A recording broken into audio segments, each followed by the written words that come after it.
You're multi.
Good morning, Mr. Burke.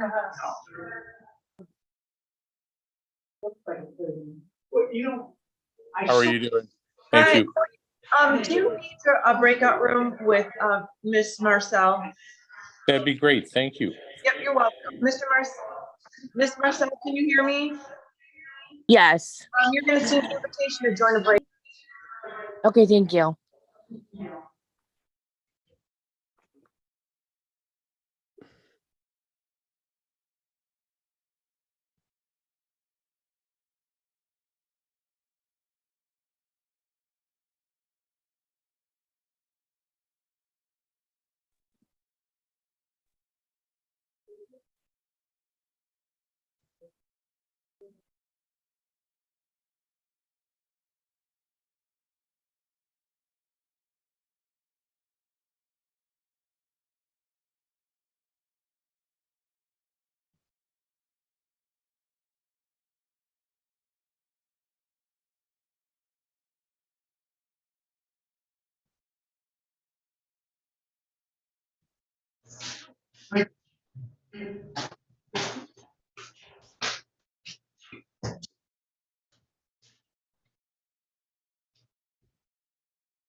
Good morning, Miss Nelson.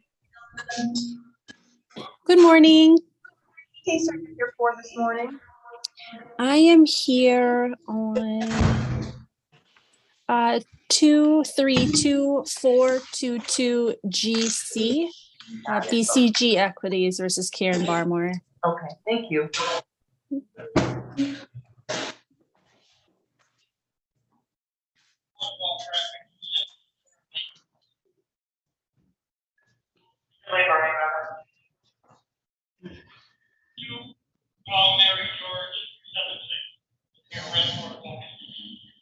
Good morning. Today is Tuesday, July 18, 2023. This is courtroom number 1. I am Judge Martin. Our docket this morning is almost exclusively civil. We are scheduled for arraignments. If there is an arraignment that comes in, the court will give that priority. Other than that, you may see invitations from my secretary to go into breakout rooms to meet with attorneys. Please go there and do that. Otherwise, Marianne will take a moment to get everyone else checked in. We'll get going here momentarily.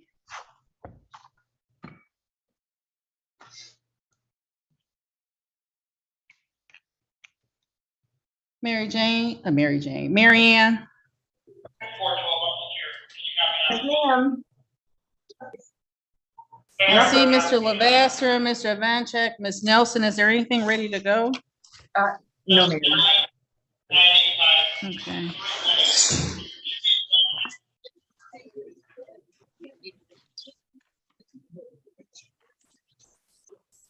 Have we? Oh. Has our MIDC checked in yet for Mr. Woodard? Not yet, Judge. Thank you. Karen, we'll get to you as soon as we get the MIDC attorney on. Thank you, ma'am. I appreciate it. Thank you, sir.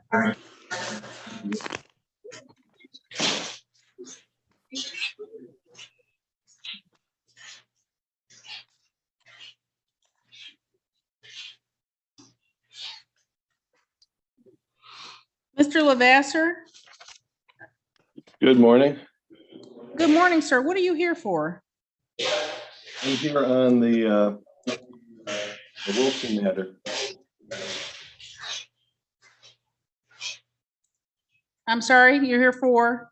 Case number 22-5886 GC.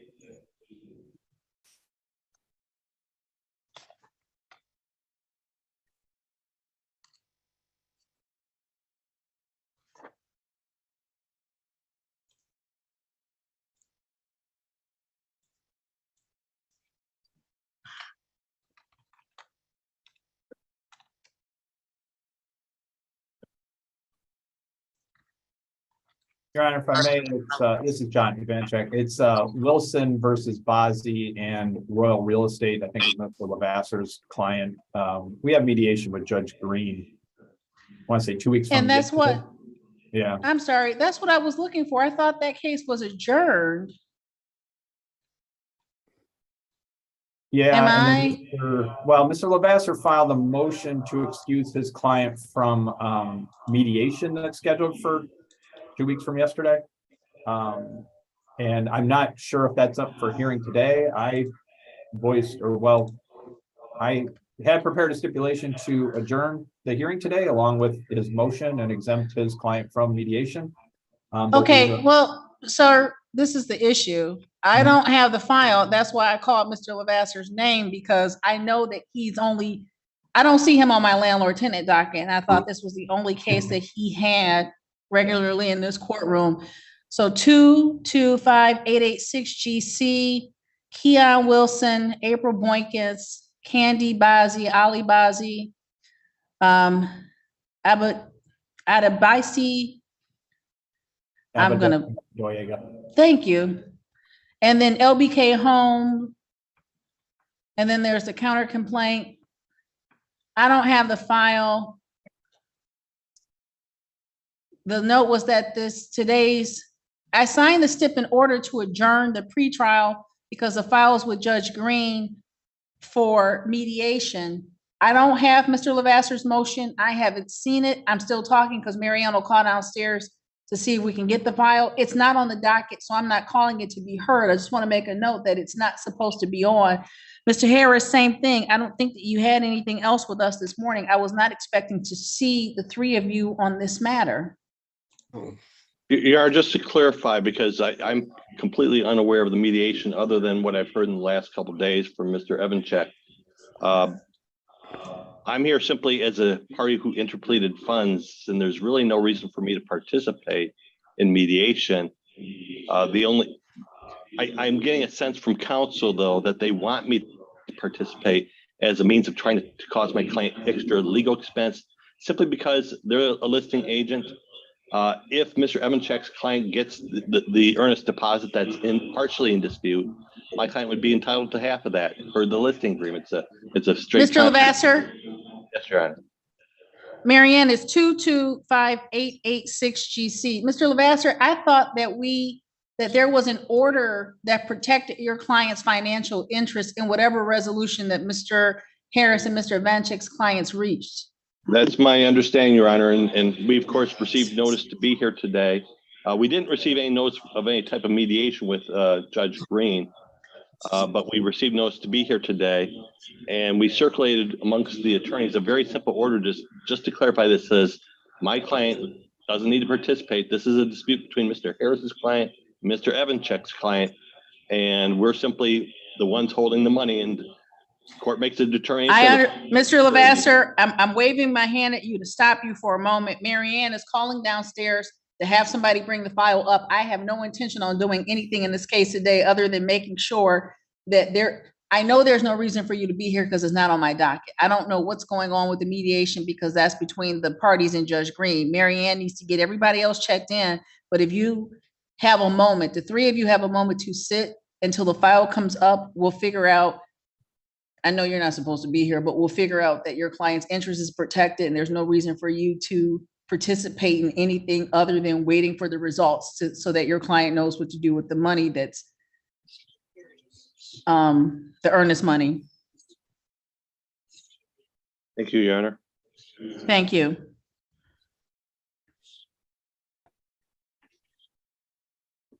That being the case, Mary Ann, after we get the file, or after you finish talking to Sandy, let's get the people matched up. They need to be matched up so we can get going. Your Honor, can I speak on my client's behalf? You're gonna just- speak about a case that's not on the docket for a file I don't have? Well, not at this moment, but when you. Okay.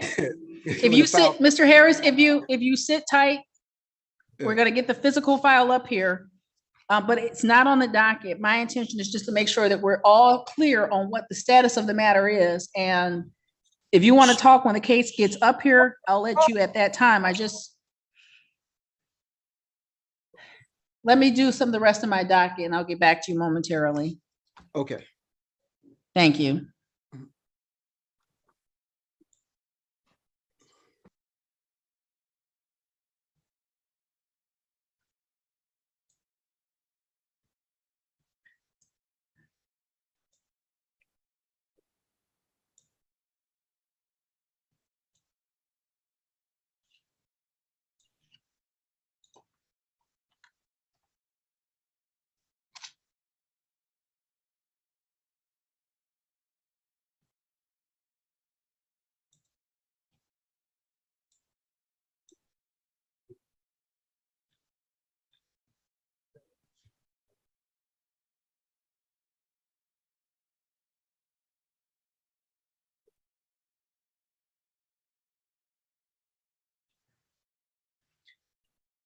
Mr. Berg, did you need to speak to Ms. Marcel?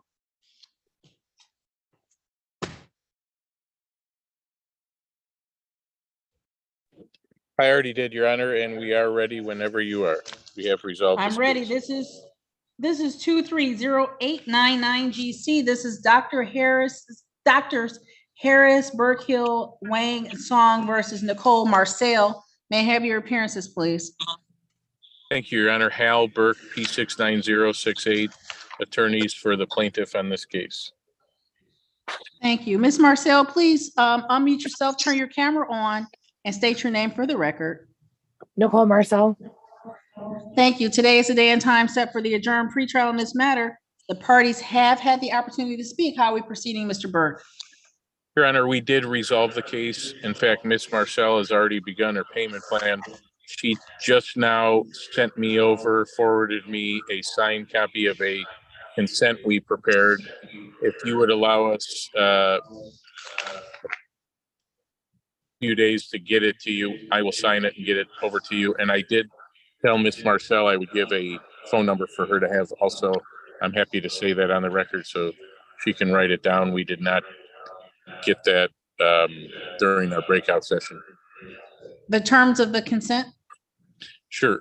Today she will consent to a judgment for the amount prayed for, and she is paying at her request $20 per month, which we are willing to work with her because of her financial situation.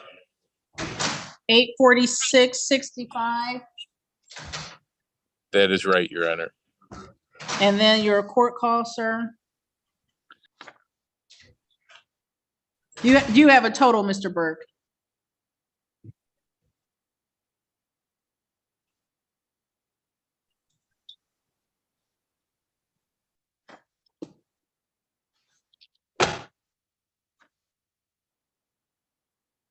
Mr. Burke?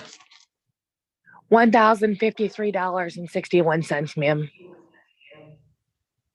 Thank Sorry, you. 1,053.61 is correct. Somehow I went $20. mute. I think You- people you want to did, you mute went me mute. most of the time. You went mute and you went dark. $20 per month beginning when? She's began already last begun. month. She began it last month, as she stated. What day of the month, ma'am? I believe it was around the 7th. It was our last court date, Your Honor. Your No, Honor, what and day, Nicole- what day will your payments be, day will your payments be due going forward? We have that on the 6th of each month at her request. Thank you.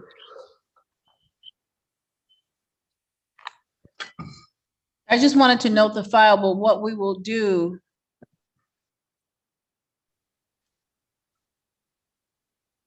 Adjourn the pretrial to August the 1st, 2023 at 9 a.m. Back here on Zoom in courtroom number 1. But Ms. Marcel, as Mr. Burke gets that signed consent judgment over to the civil department, I will sign it. You don't need to appear again next month. That's more of a control date to make sure the paperwork gets in, okay? Okay. Anything else, Mr. Burke? No, thank you, Your Honor. If I may give Anything that, else, phone- Ms. Marcel? I guess there is one more thing, Your Honor. May I Your say phone this number? phone number for her? Yes. It is area code 419-340-6193. 6193. Thank you. Thank you. Thank you, Mr. Burke. Ms. Marcel, you're free to go, ma'am. Have a great day. You Have a too. great Thank day. you. Thank you. This is 225471 GC. This is Forest Health Medical Center versus Andrew Brown. Good morning, Your Honor. For the record, Stuart Collis, P49530 on behalf of the plaintiff. Thank you, Mr. Collis. Today is the day and time set for the adjourned pretrial in this matter. Case was scheduled at 9 o'clock. It's now 9:14 by this court's clock. Andrew Brown. Mr. Brown, having failed to appear, Mr. Collis, how would you like to proceed? Your Honor, at this time, we'd like to request a default judgment. The amount of the judgment would be a total of $4,259.18 in principal damages, court costs of $189.08, statutory attorney fee of $75 for a total of $4,523.26. I could have that judgment e-filed with the court as soon as I get back to my office. Thank you. Defendant having failed to appear as directed by this court, default judgment shall enter in favor of plaintiff and against defendant with a total due of $4,523.26. Plaintiff's office will submit that judgment for entry. Anything else in this matter, Mr. Collis? No, Your Honor, it was good to see you again. Good to see you, sir. Have a good day. Thank you, you too. Thank you. This is 230542 SM. This is State of Michigan versus Anthony Woodard. May I have your appearance, please? Good morning, Your Honor. Daniel Batar on behalf of Anthony Woodard. Let's get you unmuted in Huron, and Mr. Woodard, state your name for the record. Your Honor, they were having some issues trying to unmute their device. Hopefully, oh, there we go. Now it's working.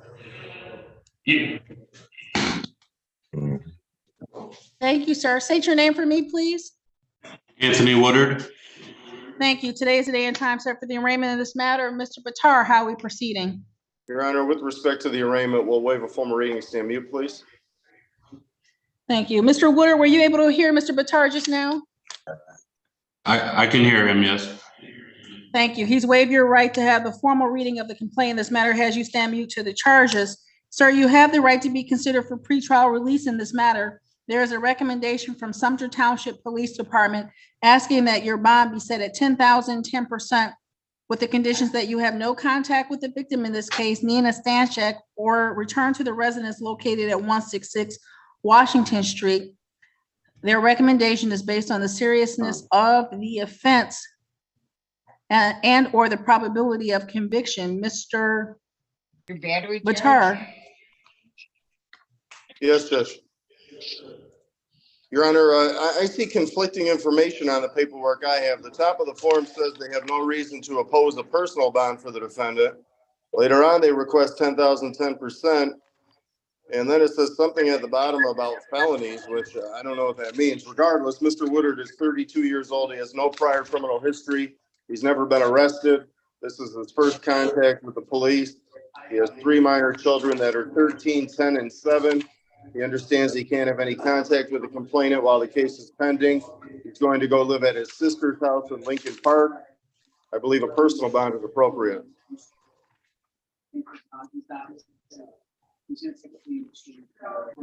Is that Officer DeVos in the back? Yes, ma'am. Do you have any information regarding this matter? Mr. Batar is accurate. Ma'am, no, yeah, I don't know who filled out it might be one of the newer guys filling out the bond rec. I have no objection to a PR bond, ma'am. Thank you. Yeah. Mr. Woodard, your bond will be set at 5,000 personal, which means you do not need to post any money, but what you must do is continue to appear as directed by this court until this case is resolved in its entirety. Conditions of your bond is that you have no contact with the complainant. Sir, no contact means no contact.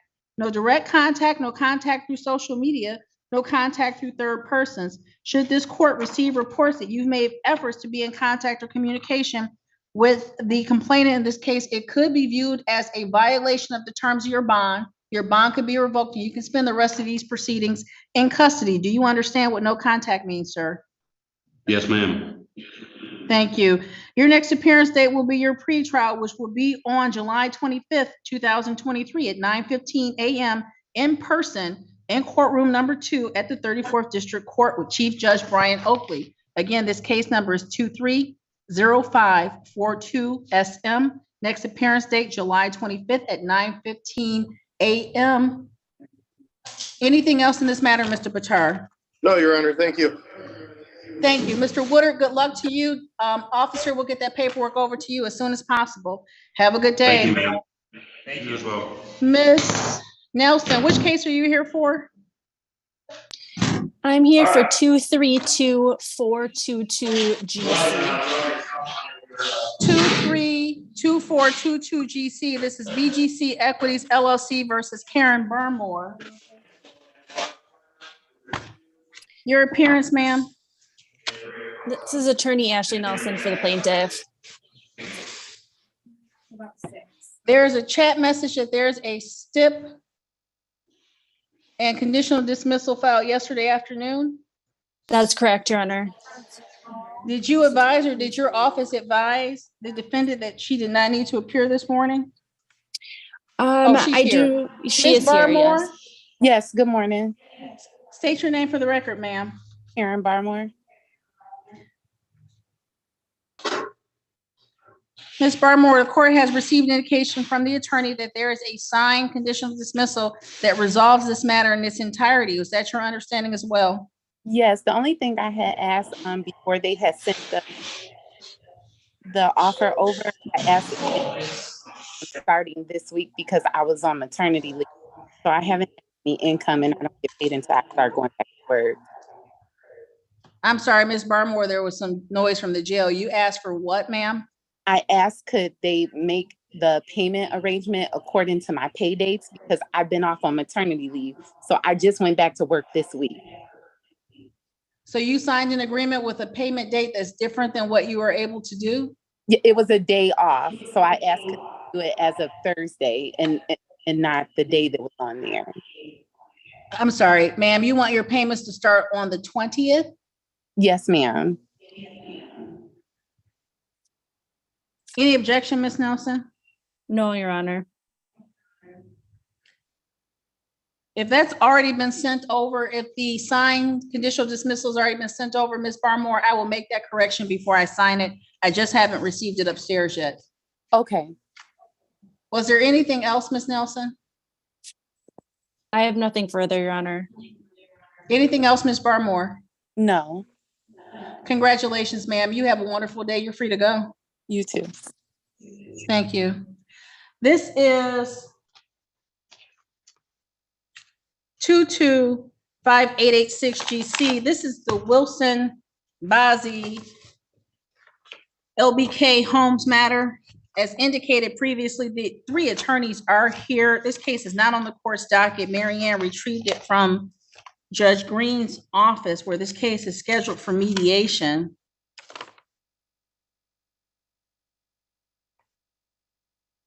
Mr. Harris, what was it that you wanted to say? Okay, the only reason why we didn't do the stip and dismissal is because him acting as the agent, we figured that there's still liability because he didn't have a certificate of occupancy. That's the only reason why we wanted to keep him in the mediation. But because this is not on a docket, I don't know if that's relevant to say today. It's not. And Mr. Lavasser, I'm not sure why no one would have communicated to you that this matter was not scheduled.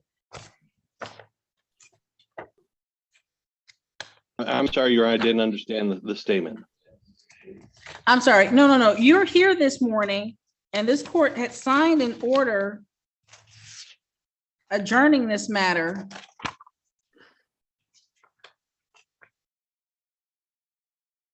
We don't see that my office received. a I'm copy. sorry.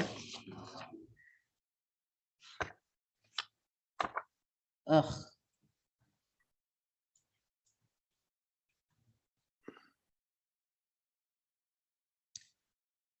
The civil department set this file up to adjourn the pretrial because Judge Green's mediation had not yet happened. I'm looking for, I don't see where it was, but I wasn't expecting you this morning.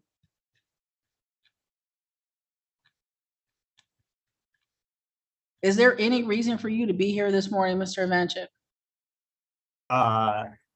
If Mr. Lavasser's motion is not being heard, no, there is no reason for any of us to be here today. I don't see the motion, which Yeah. is why I had Mary Ann get the file. Yeah, if I may, Your Honor, I have another file where this exact situation happened, but we were able to adjourn that one, but we had to do it by a stip. And I don't think that the stip in this case got to the court because we weren't able to, for various reasons, but either way, it's the same issue on the other file, is that it had been scheduled with Judge Green, but the court or the clerk had scheduled a pretrial before mediation could occur. And unless we file a stip with the court, then we're supposed to be here. It is what it is. So It is what it is. And I know that there's something out there adjourning you off of today's docket because it didn't print on the docket. Mr. Lavasser, I don't see your motion in here.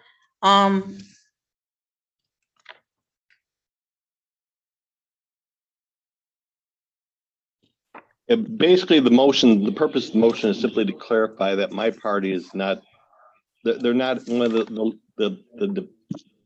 the contestants in this. It's Mr. Evanchik and Mr. Harris's client who are fighting over the escrow. Now, we have a contract with Mr. Evanchik's client that if the court determines that his client is entitled to it, then it becomes an issue between his client and my client as to the split of that. But that's not an issue at this point, Your Honor. And we simply are clarifying with the court that there's basically no reason for us to participate in this litigation until they determine who's entitled to that deposit, Your Honor.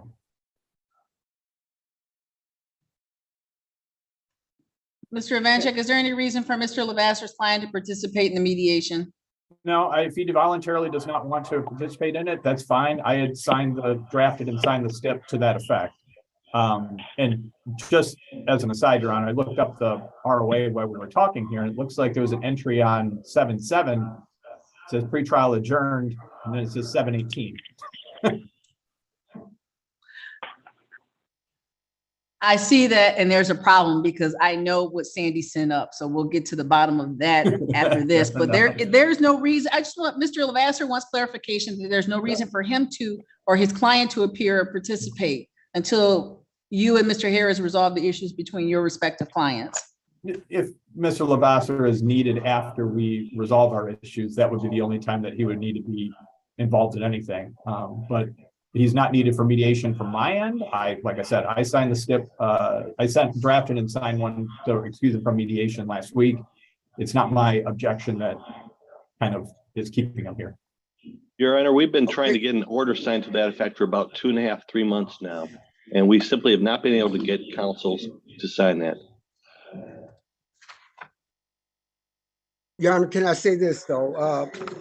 I understand where he's coming from, that, he feels that he's not involved in this, but the reason why we were having an issue is because of one of the material issues of their lawsuit is that we didn't close on the 23rd, and there was an issue with the certificate of occupancy.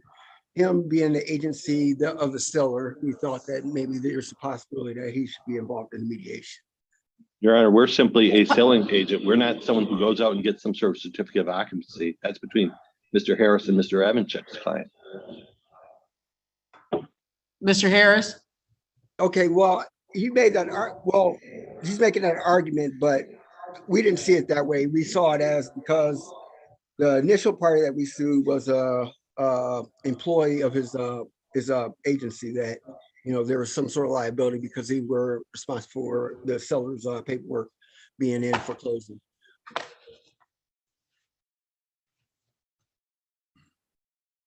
Here's my question to you, Mr. Harris. Mhm. Mr. Ivanchek says that Mr. Lavasser's client is not necessary. You're suggesting that he is. Are you willing to bear the cost of Mr. Lavasser's client being present when no one else seems to believe that they're needed? No, I'm not willing to do that at this time, Your Honor, because basically, Okay. we're fighting over the earnest money deposit. At the end of the day, that's what we're here for, so. Exactly. You're making a $3,600 case balloon into something else. Mr. Lavasser, the court will agree with you and Mr. Ivanchek that your client does not need to appear or participate. If you're having problems submitting an order to that regard with stipulations of the parties, send it over to the court will sign it, and then I'll get the files back down to Judge Green so that the parties may appear and do the mediation that's scheduled for, I believe, July 31st at 1 p.m.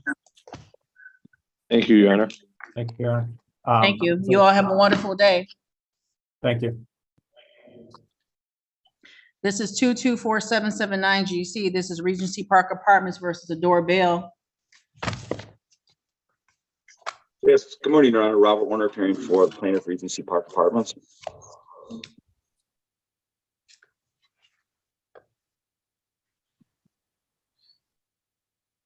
Adore Bell. Mr. Warner, the court did receive your office's response to the request for installment payments and a note that there was a stipulated IPO submitted yesterday. It has not reached the file, sir. What were the terms of that stipulation? I believe the terms on that were $100 per month to begin August 1st, although my notes from that are not directly in front of me, but I believe that was the essence of what was submitted. I'm sorry, how much? I believe it was You're $100 per Okay. month, August 1st. I'm looking for my notes right now. But that was my memory of it. We did stipulate to that. It was docu-signed and sent to the court yesterday.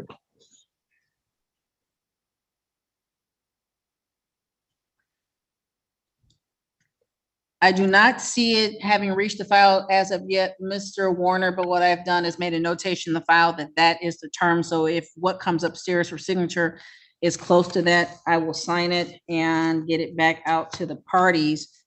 The defendant has not presented themselves this morning to weigh in on the matter, so maybe your docu-signed document was sufficient for their purposes. Was there something else you needed this morning? No, that was all we were had this morning. And I know that she had maybe been trying to appear, but we were satisfied with her and the arrangement that we reached. And yes, I'm looking at my notes now. It was August 1st and it was $100. So Thank you, Mr. Warner. I'll sign it when it comes upstairs. thank you very much for your time. Appreciate it. Have a good day. You too. Have a great day. Thank you. Thank you. Mr. Brown? Yes, ma'am. Sir, your case was called at 9:15 and you were not here. The attorney has asked for entry of default judgment for $4,523.26. We'll have you muted. We'll see if Mary Ann can reach Mr. Collis and get it back logging on. So sit tight. We'll circle back to you if we are able to, sir. Yes, ma'am.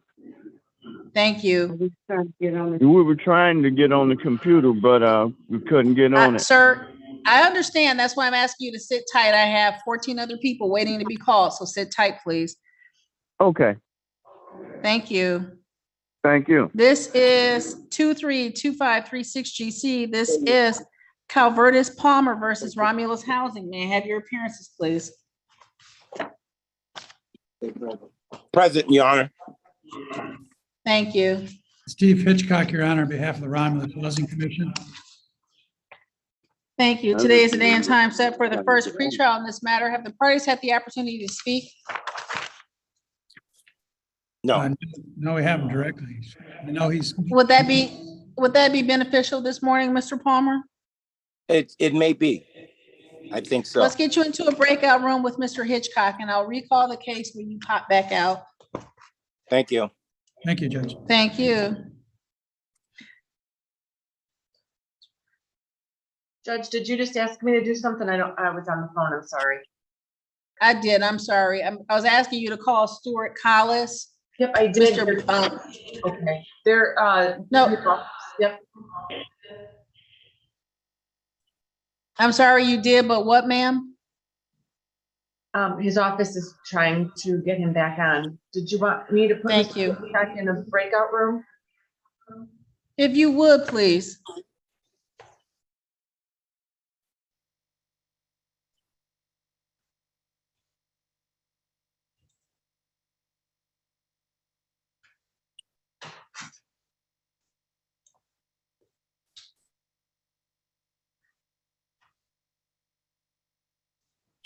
Thank you.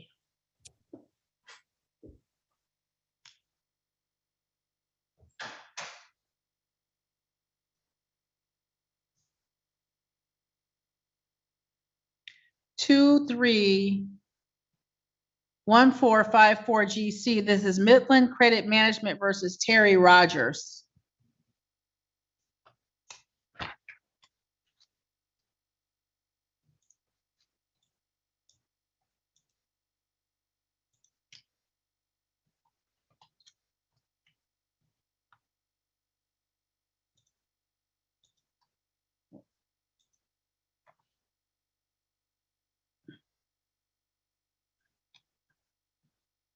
Midland Funding versus Terry Rogers. This matter was scheduled for pretrial at 9:15. It is now 9:35 by this court's clock. Neither party has appeared this morning. There's nothing on the ROA that suggests a reason why the parties have failed to appear. The case will be dismissed.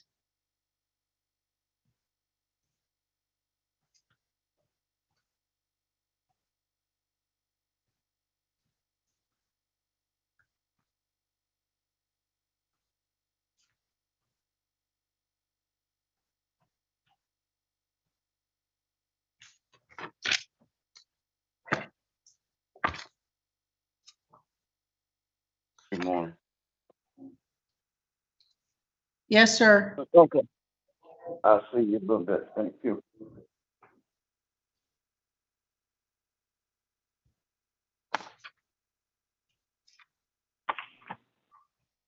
Mr. Heemstra? Yes, Your Honor. Sir, I see your case scheduled at 9:30. My policy is 15 minutes after the scheduled start time to allow people to get here or get connected. So if you'll sit tight for a little bit longer, I'll get back to you in just a moment. Fine, thank you. Thank you.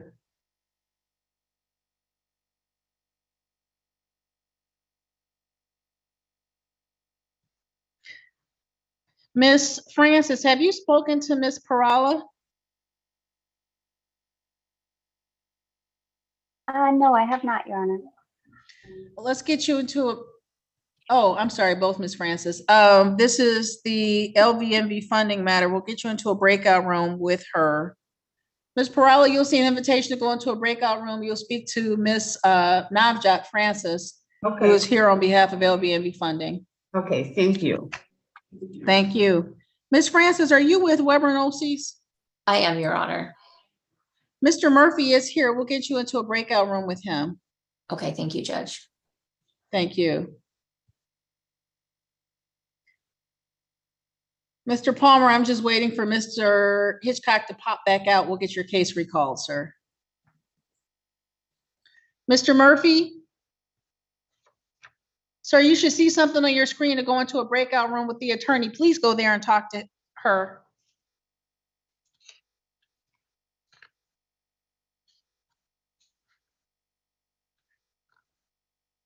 Ms. Fields, I see you, but I have not seen an attorney from the Palace Law Firm as of yet, so sit tight. I'll get back to you hopefully about 9:45 if they're not here. Yes, ma'am. Thank you. This is a recall.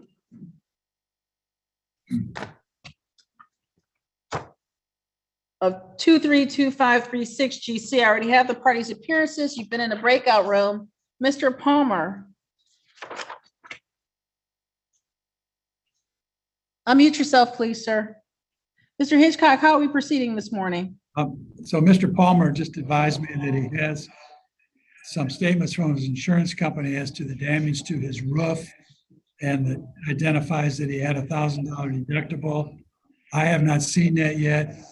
I'm going to get that and see whether or not we can resolve this claim. So I guess I would ask for an adjournment of this, because I'm comfortable if he's got the documentation that the Housing Commission will resolve this claim. Mr. Palmer? Two copay. Because I was paying.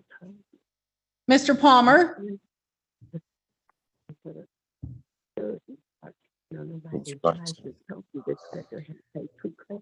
Sir, were you able to hear Mr. Hitchcock just now? No. He indicated that there are some insurance documents that you will provide to him showing the damages in your $1,000 deductible. He's asked the court to adjourn this matter for those documents to be provided. Is that an accurate statement of your conversation, sir? That was an accurate statement. Those documents has been provided, so to the Housing Commission.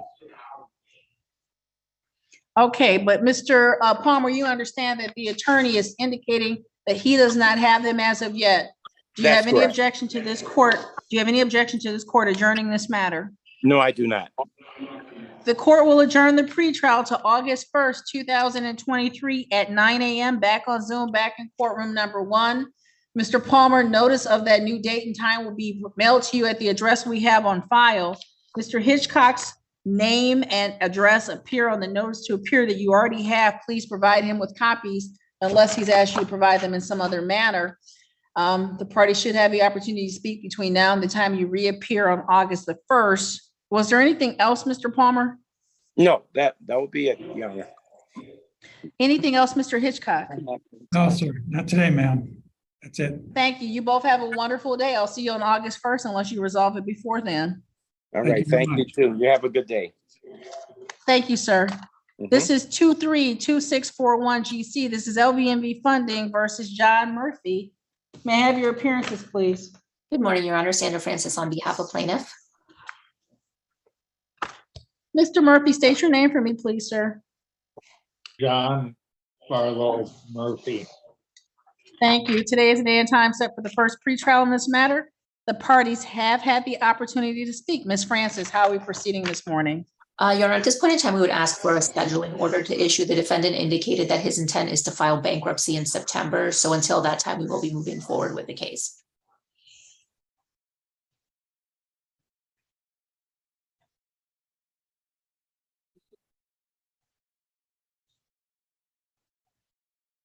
That Mr. Murphy, were you able to hear Ms. Francis just now?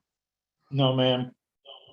She Your indicated Honor, that she's asking for a scheduling order to issue, indicating that you'll be filing bankruptcy in September. Is that correct, sir? Yes, ma'am. If I might say something. Absolutely. I had a triple bypass in December or February rather. And I don't have any funds or anything otherwise. You know, I'm unable to work, so I don't know what they want to do. I'm filing the bankruptcy because of that, you know, being medically unfit to work.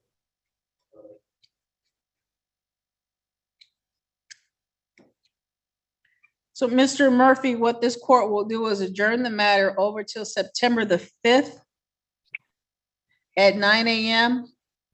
We'll be back here on Zoom. Court staff will mail you notice of that new date and time.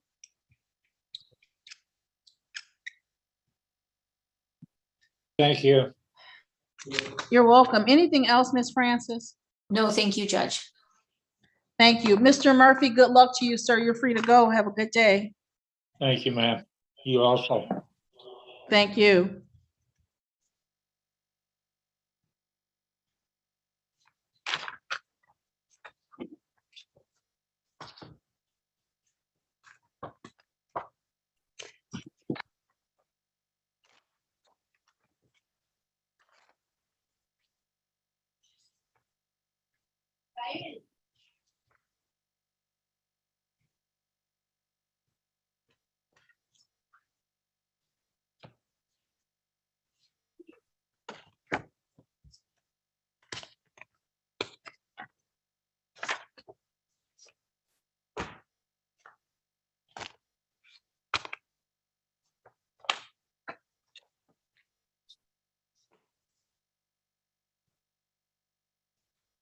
This is 230438 GC. This is Allegan Community Finance Federal Credit Union versus Douglas Farmer and Anissa Ramick. May I have your appearance, please, sir? You're muted.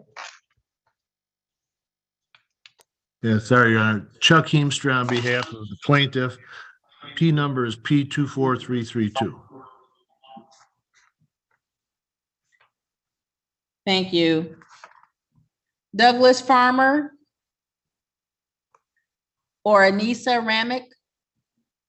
This case was scheduled at 9:30. It's now 9:44 by this court's clock. Defendants having failed to appear, sir, how would you like to proceed? I'd like to proceed with the motion and obtain an order based on the motion and do what I have to do to correct the error that I already created in this court.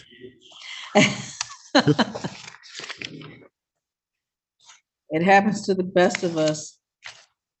Based on the defendant's failure to appear or respond to plaintiff's motion, the court will grant the plaintiff's motion to amend the complaint to reflect that the car was not in fact a 2013 Sentra, but should be identified as a 2014 Ford Mustang. I thought, Mr. Heemstra, that there was a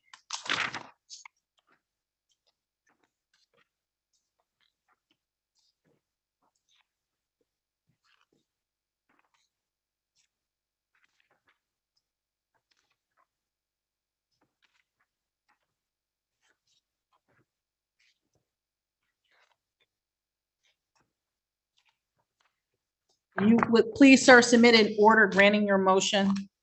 We'll do so under the 7-day rule, Your Honor. Absolutely. Thank you, sir. Thank you. Appreciate it. Have a good day. Anything else this morning? You too. No. Thank you. Yeah, thank you. Bye.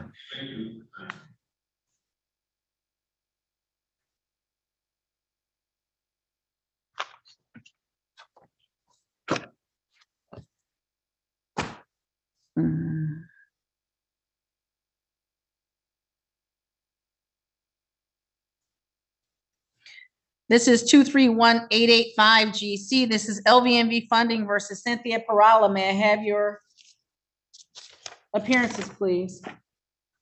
Here.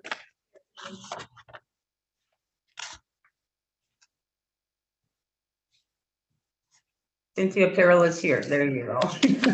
Here she is. Good morning, Your Honor. Najat Francis on behalf of plaintiff's attorney of record. Thank you. Today is the day and time set for the first pretrial on this matter. The parties have had the opportunity to speak. I'm sorry, Ms. Francis. How are we proceeding this morning? Your Honor, we have agreed to a conditional dismissal. Defendant will pay $6,100 to satisfy this judgment. She will pay that by paying $3,500 by August 1st, and then $110 per month beginning September 1st for 23 months, for the final payment of $70.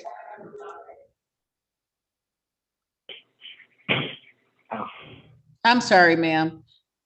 And then $110 per month beginning on September 1st, 2023. Was there something you said after that? Yes, Judge, that will be for 23 months. And then on the 24th month, she will make a $70 payment to complete the $6,100. Ma'am, were you able to hear Ms. Francis just now? I'm sorry, go ahead. Sorry, Judge. If she defaults, the judgment will enter for the full amount.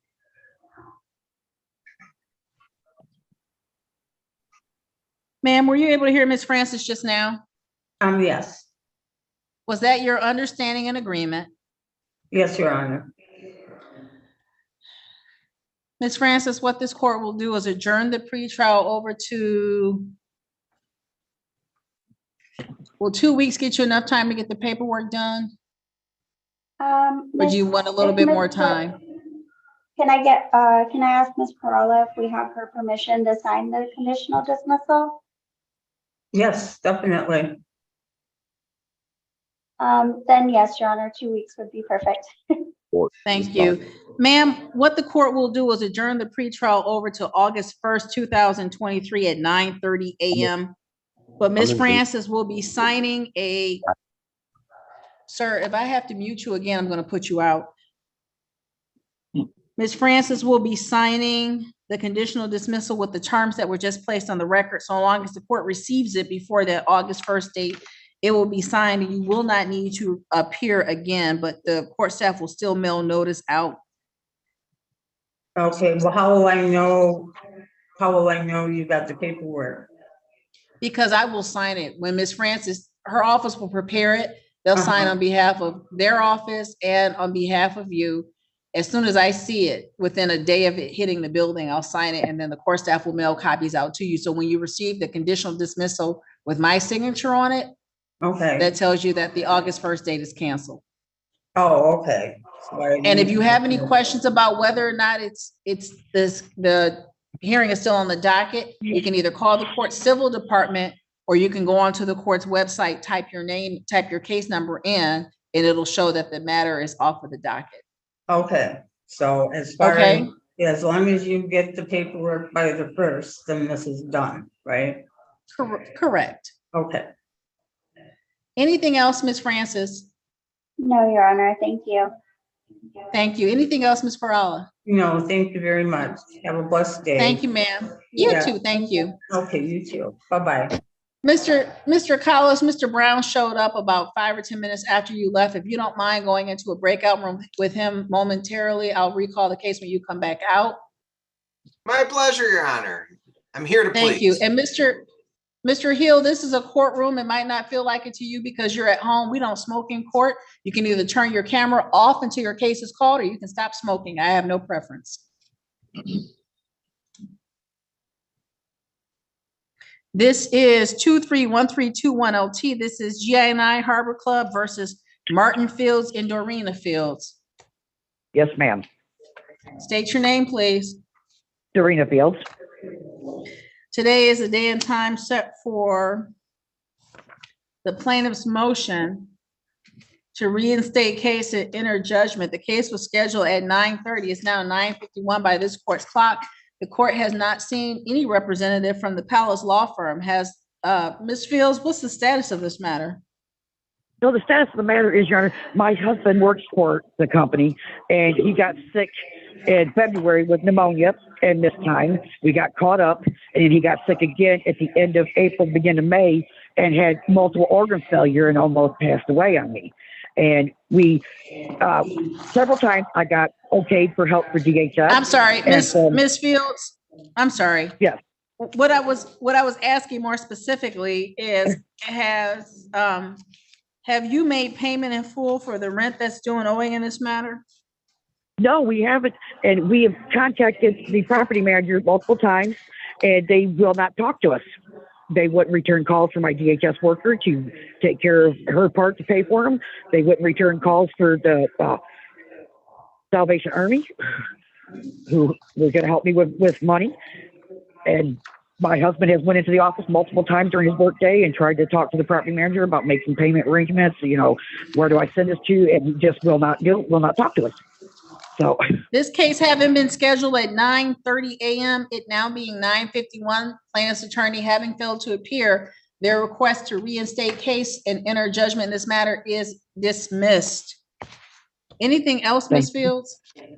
No, ma'am. Thank you so much. You have a wonderful day. You too. Thank you. Thank you. Bye-bye. Bye-bye.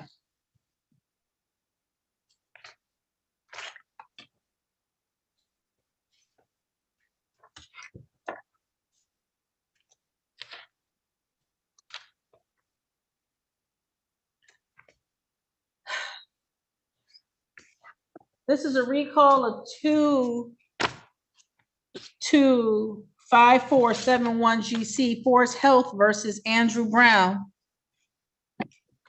Yeah. Again, Your Honor, Stuart Collis, P49530 on behalf of the plaintiff. State your name, please. Andrew Brown. Thank you. This matter was scheduled at 9 o'clock. The court called the case at 9:15. The defendant had failed to appear. Mr. Brown subsequently appeared and Mr. Collis reappeared. The parties have now had the opportunity to speak. Mr. Collis, how are we proceeding this morning? Your Honor, I spoke with Mr. Brown. Mr. Brown indicated that he never received the HIPAA verification so that we could release all the medical records to him.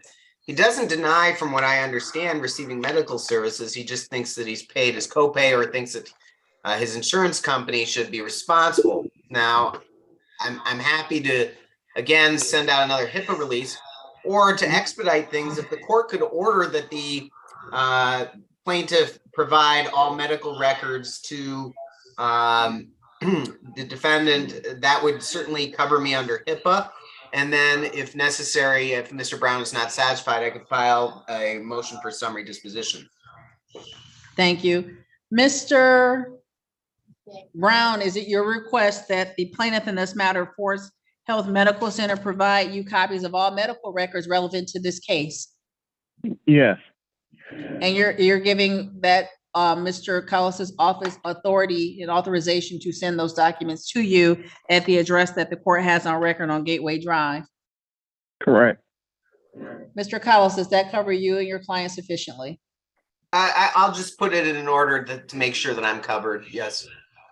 Absolutely. The court will sign an order directing the plaintiff to provide all medical records to defendant. Thank you, Your Honor. And will we reset this for a pretrial in 60 days? We'll reset it for September the 1st at 9:30.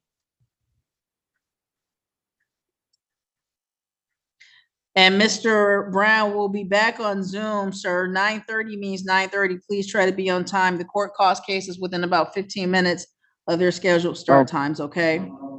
Yes, ma'am. September 1st at 9:30, plaintiff's office will submit an order regarding the medical records in the interim.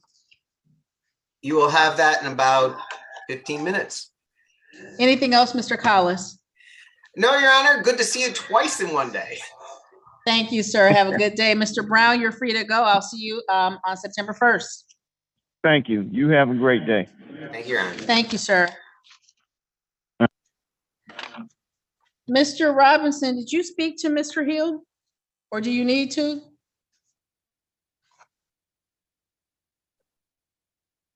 No, Judge, I just logged on. I haven't spoken to him, so. Okay.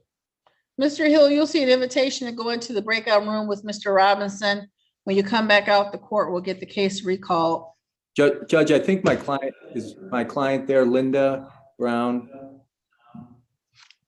Is she on? I don't see her. Okay. Let me look in nope, there's nobody in the breakout room. If she appears, we'll get her in with you. Thanks, Judge. Dr. Joseph, your case is scheduled at 10 a.m. My policy is about 15 after the scheduled start time. You're still a little early. I see J&M here. Yes, Your Honor. And my daughter should be joining us shortly. She's here. I see her as an observer. Ah, thank you. Marlise, is something else coming up or did you need something? Yes, I'm working on a Van Buren one right now. They do not want it. Okay, thank you, ma'am.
Mr. Robinson, are you ready for Mr. Hill, or do we need to wait for your client?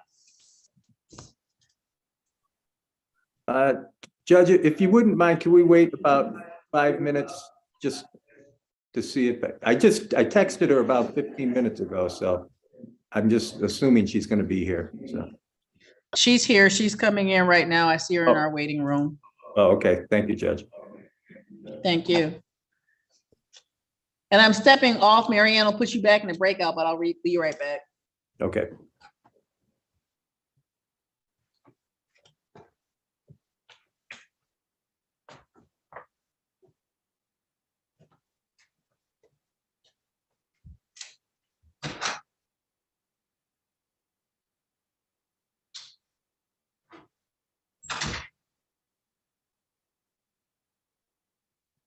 Mr. Hill and Mr. Robinson, Mr. Hill, you should join breakout room number 2. Okay.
Hey, Marianne, Yes. I'm not even allowed to make it. You put me back in the breakout room, but were you gonna put me back there with my client? Just the 2 of you? Well, no, I didn't know what the judge wanted to do, if she wanted to put all 3 of us back in there. Whatever you want, Steve, I can do. Okay, can you put all 3 of us? Because Linda should be there. Yeah, oh yeah, you know what, did she, oh, she checked out and she came back in. Yes, I'll put her in there. Thank you. You're welcome. Can you get back in? I think Go I'm in gonna, room 2, okay. He makes it. Madam Clerk?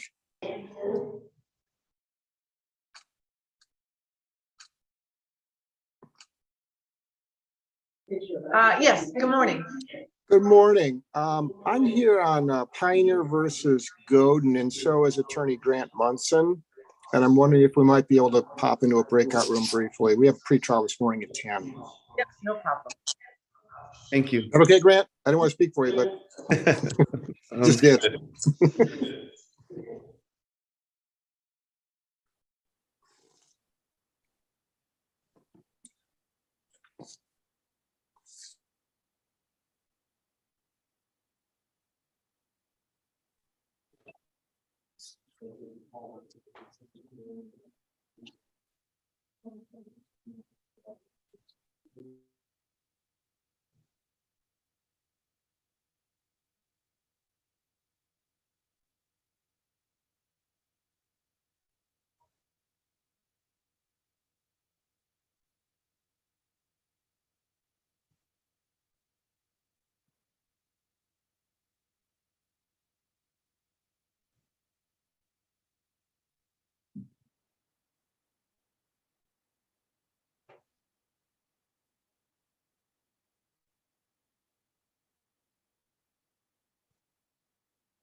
I got a refund.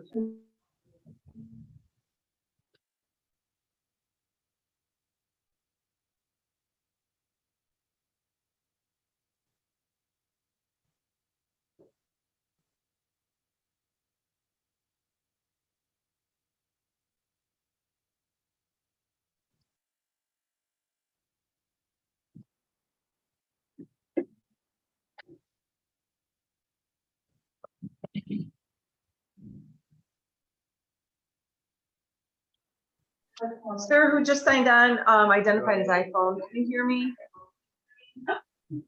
Hi, what is your name, please? I'm sorry, my name is Thomas Stidham. I'm here for behalf of J&M. Thank you. Thank you. Mr. Stidham, you confuse us when you're not calling from your dark office. I'm sorry, Your Honor. I'm at a court today. Mr. Robinson, are we ready with Mr. Hill? We are, Judge. As soon as he comes out of the breakout room.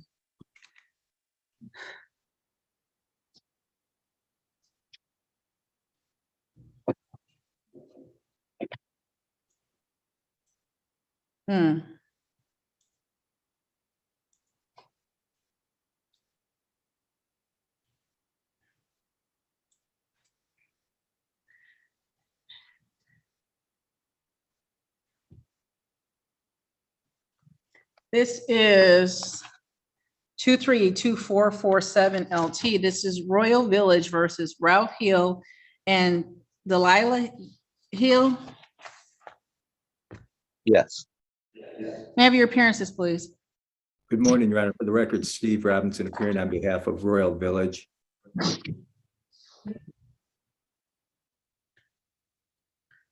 Mr. Hill, state your name for me, please, sir. Ralph Hill. And Mr. Hill, where is the other defendant, sir? She is in California. She doesn't reside here anymore. She is with her Thank son. you.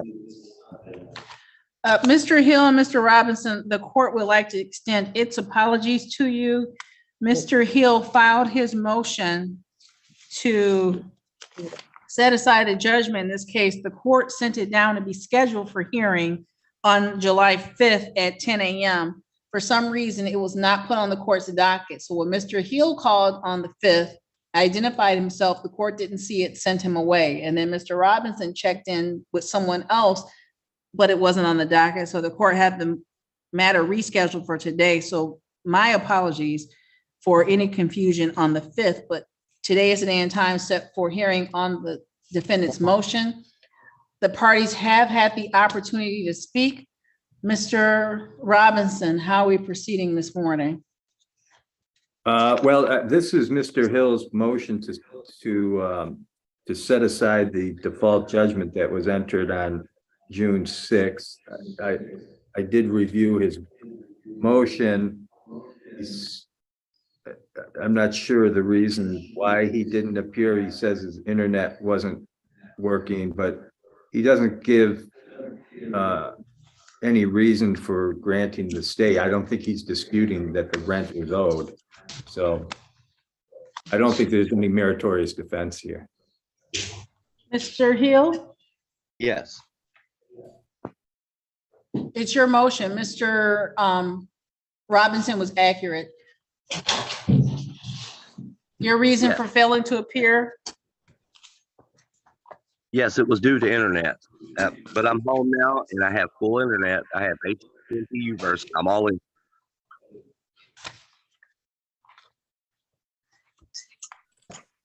Your Honor. I understand it, Mr. Hill, but respectfully, sir,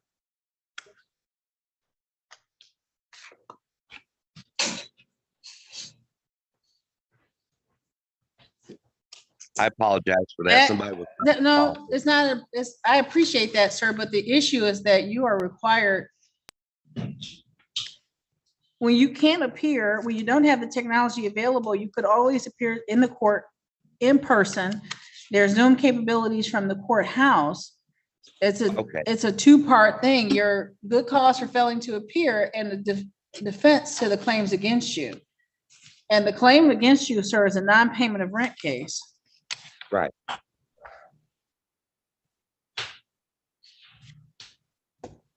Your response to the complaint?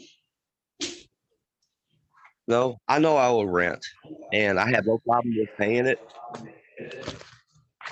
You muted yourself, sir. I apologize for that. Somebody's trying to call through. I declined them. I'm trying to get back into FedEx. I established transportation to do so. That's $500 a week, almost. I can handle this, and I have filed an FDR, and I'm waiting on the paper. And that's all I have now.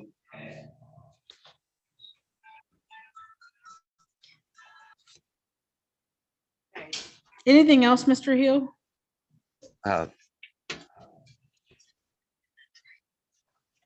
Yes. I mean, I don't know if I have the tracking number for the SER that I filed or filled out. Mr. Hill? Yes. I'm not sure. You're cutting in and out, sir. Oh, I apologize. That's okay. I filed a SER for the back lot rent and the electric here because I've been down, just mentally distressed over this junk. But I'm trying to get back into FedEx, and I filed this SER. That's the only thing I know to do, the last resort until that happens. And that's all I have to go on. I went in there. I don't want to lose my home over something simple as money, but I'm trying to get it to happen.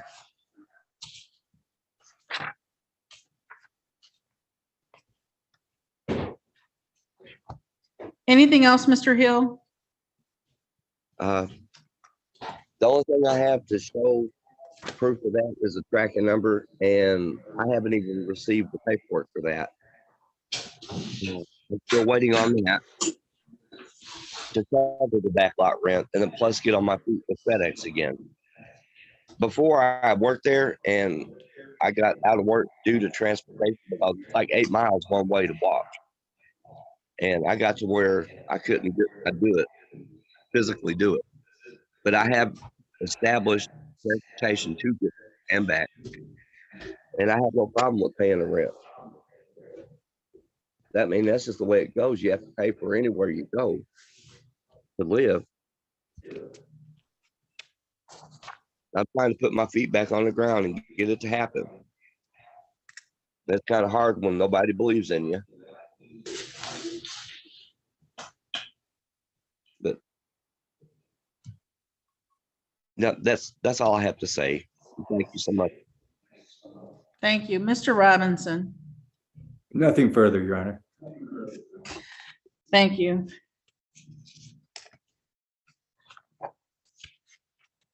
Mr. Hill, the court has had the opportunity to review your motion, and there had been some communication with court staff back on June the 6th, 2023, at which time you indicated to court staff that you needed additional time. We are now more than a month past that conversation, and there still remains balance due and owing to the plaintiff in this matter, sir. And although the court understands your intentions and efforts to become reemployed, that is not a valid defense to the non-payment of rent complaint. The court finding that you have failed to state a meritorious defense, the court will deny your motion to set aside the default judgment and further stay these proceedings. Court will additionally order that any funds held in escrow be released to plaintiff forthwith. Mr. Robinson, the amount in escrow is some $450.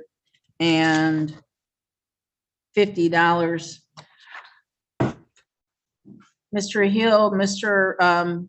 Robinson has submitted a request for issuance of an order of eviction. The court is inclined to sign that, Mr. Robinson, unless there's some other way your client wishes to proceed this morning. Not at this point, Judge. What is due and owing to your client? Well, Judge, I think we can only go off of the judgment. I don't think we can procedurally put July rent and late fees in there, if I'm correct. So the amount of the judgment was $2,360. And your client received no funds? That's correct, Judge. Mr. Hill, again, the court will deny your motion to set aside the judgment, order the release of the escrow funds to Mr. Robinson's client, Royal Village, the plaintiff in this matter. The court finally will sign the order of eviction that was filed with the court back on July the 12th, 2023. Is there anything else, Mr. Hill? I've got a close friend that I'm gonna call here just in a few minutes when I'm through here and see if I can borrow the money. 300 and whatever. See if you can help me with that and try to make a payment. That's an issue between yourself and your landlord, so the court doesn't get involved in how tenants make payments on past due rents. The court has signed the order and it will be downstairs momentarily. Anything else, Mr. Robinson? No, Your Honor, thank you. Thank you. That concludes this matter. Have a good day. You too. Have a good day. Thank you. This is 230507 FY, State of Michigan versus Saquon McKinney. Yes. Sir, state your name for me, please. Saquon Torrey McKinney. Mr. McKinney, today is the day and time set for your arraignment in this felony matter. Sir, there's an indication that you're represented by Attorney Knapp. Is that correct? I don't know. No. Do you have an attorney, sir? No. Sure. No. Judge, he waived an attorney for today. That was the attorney for his PCC that he missed. I'm looking at that. Thank you so much, Marlisa. Mr. McKinney, this was a case that arose on July 3rd, 2023.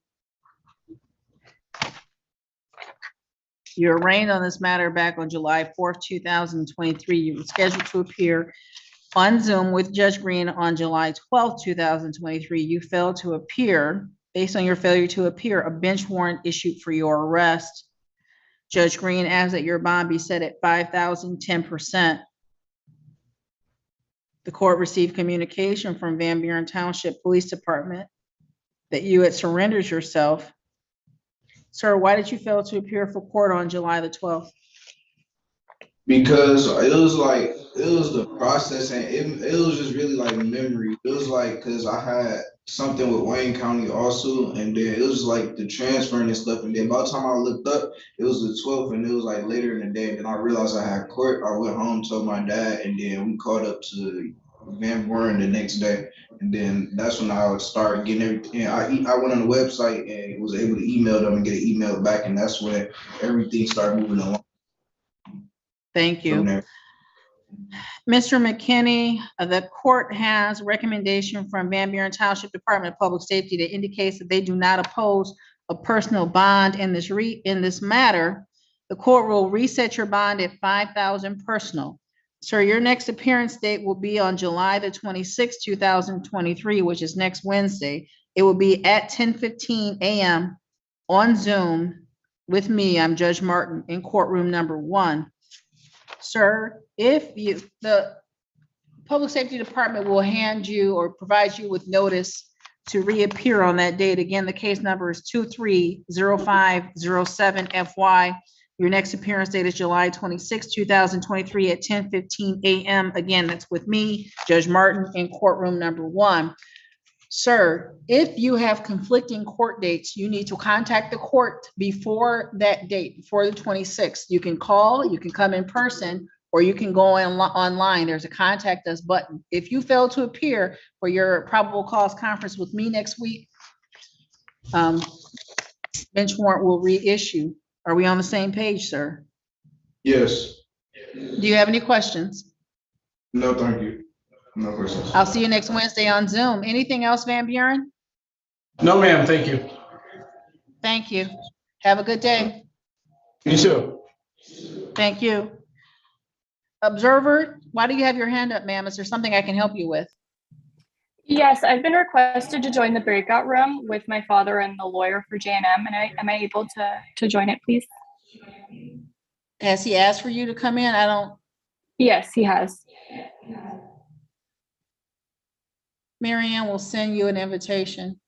Thank you very much. This is 231509 GC. This is Pioneer Mutual versus Brandon Golden. May I have your appearance, please?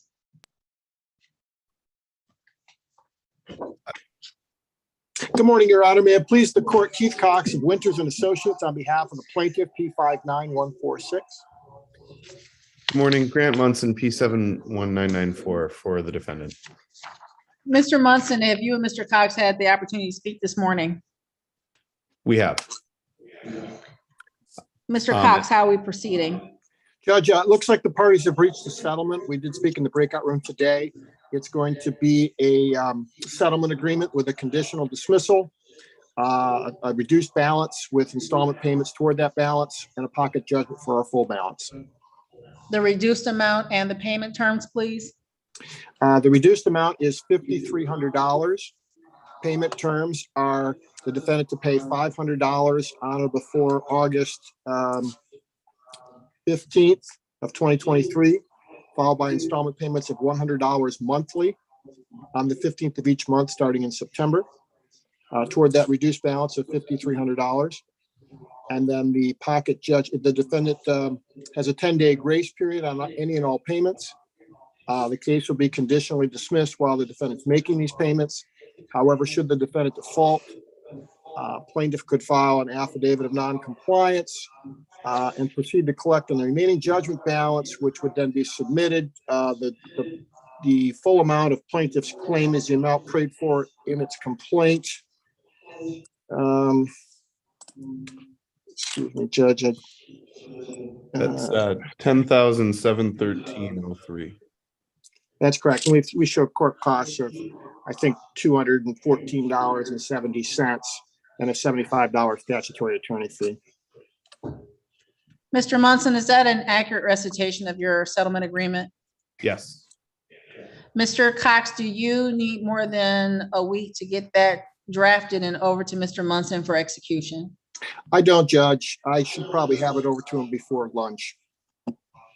What we'll do is adjourn the pretrial to August the 1st, 2023 at 9:15 a.m. back here on Zoom with me in courtroom number 1. So long as you get that document executed and over to Sandy in the civil department before that date, I'll just remove it from the docket. I want the adjourn date more as a control date than anything else. Anything else in this matter, Mr. Cox? No, Your Honor. Anything else, Mr. Munson? Nothing for me. Thank you. Thank you both for working this matter out. Have a good afternoon. Thank you. You too. Good to see you. Have a good day. Take care. Judge, did you just see my little chat? No, because it's covered up by something else. Give me 1 second.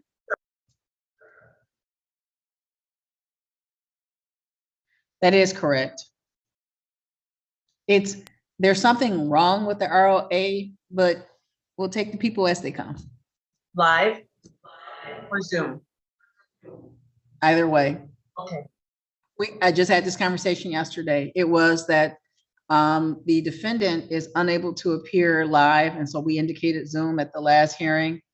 And I indicated to the plaintiff if she wishes to appear in person, we'll do it that way. I'm not a fan of the hybrid, but we'll make it work if we need to. Okay, thank you. Thank you. I'm not going anywhere. I'm not really going anywhere. I'm just stepping off so I can keep moving around.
This is 231808GZ. This is Robert Joseph versus Romulus Police Department, J&M Towing Enterprises, and Clarion Hotel. May I have your appearances, please? Unmute yourself, sir. I'm sorry, Your Honor. Robert Joseph, appearing pro se. Good afternoon, Your Honor. Tom Stidham, appearing on behalf of the defendant, J&M respondent. And I have Miss Denise with from J&M Judge. Yes, sir. Denise, I just want the court to be.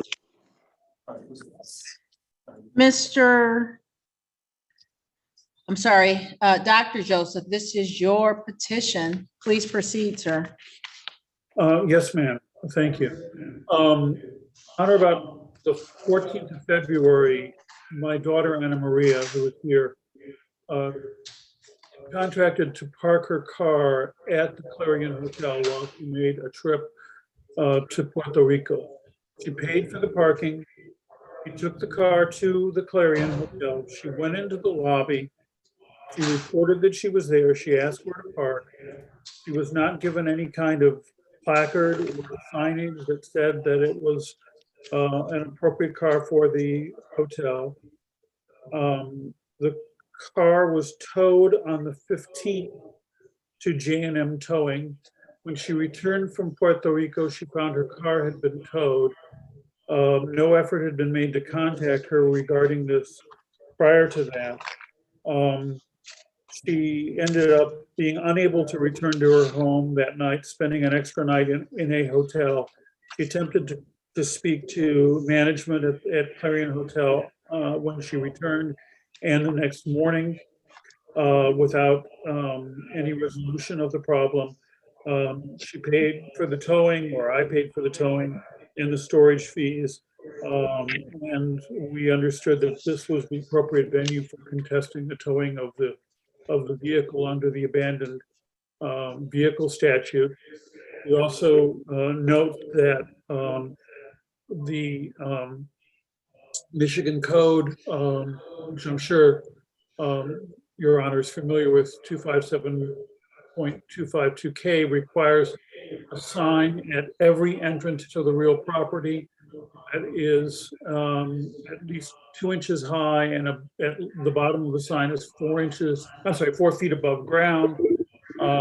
There is not a sign at every entrance, and the sign is not, those signs that are present are not 4 feet above ground. We have photographic evidence of that. Since Clarion has not appeared, I would move for summary judgment for refund of the towing and storage fee, as well as the cost of the hotel for the extra night, as well as court costs from Clarion.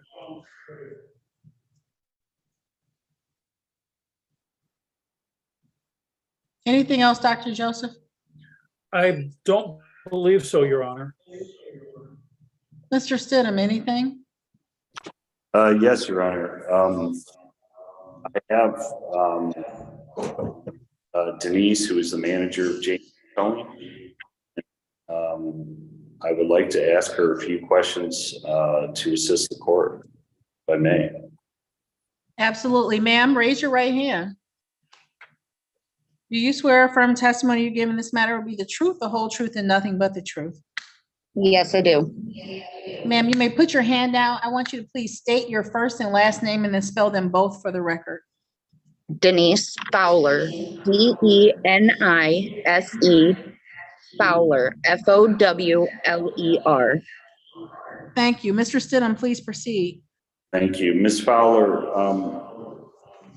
can you tell the court what your role is at?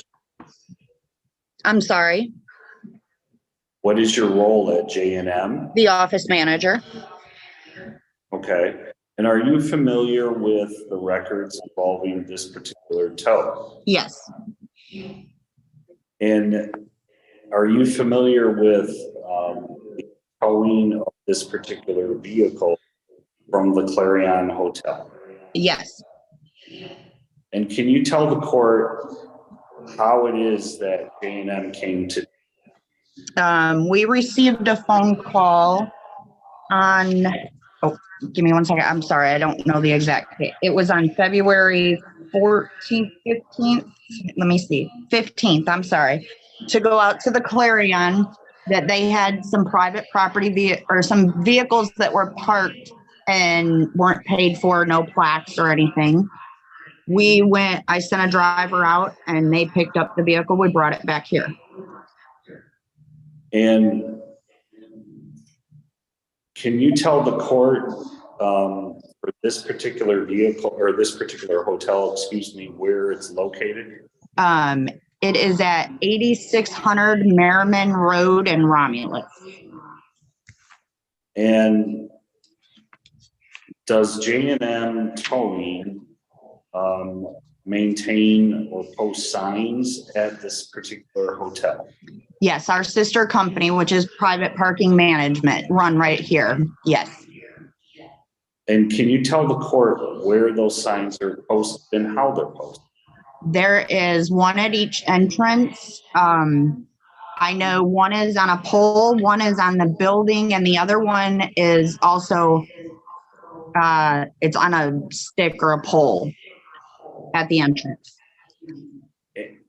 And do you know, or if all those signs are at least 4 feet from the ground? Is it possible? Well, first of all, that's my question. Yes. Do you know if you believe that they all are? I'm assuming that they all are. I did not take a measuring tape out there. It may be about 6 inches off. Okay. Ms. Denise, can you tell the court what the total towing fee was for this particular tow? This one was a total of $450. It was $250 to tow it in, and it was $200 for storage. We did not add the administration fee. And how much is the administration? $60 we paid. And so the total was 468? No, the total, we only charged her 450. It should have been 510, but we did not charge that. Okay, I have nothing, the Clarion Hotel, did you reach, or did anyone from the Clarion Hotel reach out to you for today's hearing with respect to? No. I have nothing further, Your Honor. Thank you. Dr. Joseph, did you have any questions for Ms. Fowler? You're muted, sir. My apologies to the court. May I share I do have a question for Ms. Fowler. May I share my screen for a second, please? Yes, sir. Thank you. Oh, no, Dr. Joseph, we had to turn that feature off.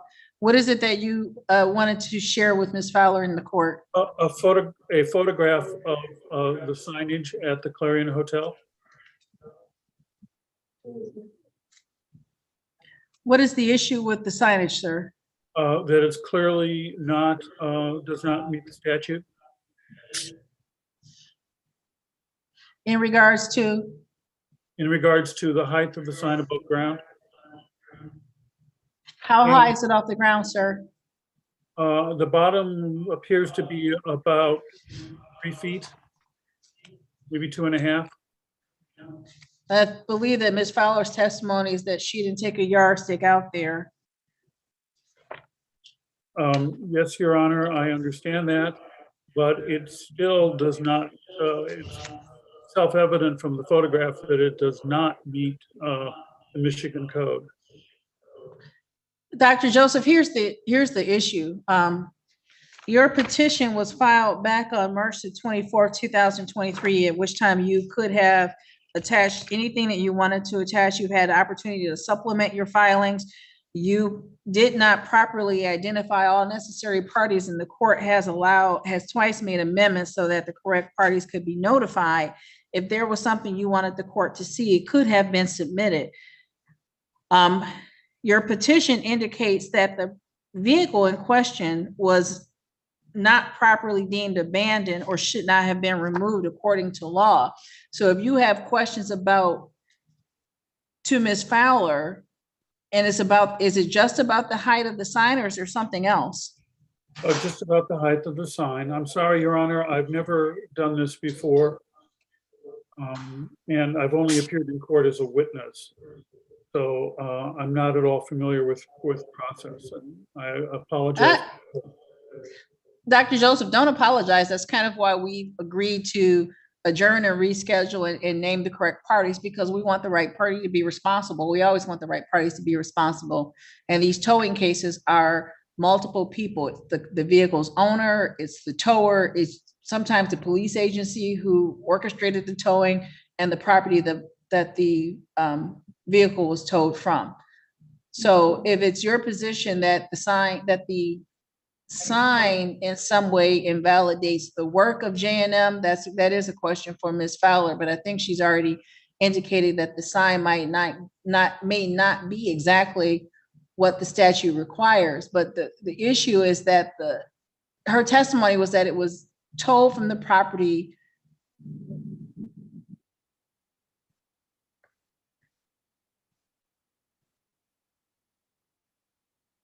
Okay, it was told from the property is not supposed, because it wasn't supposed to be there, it didn't have the proper placards in place, correct?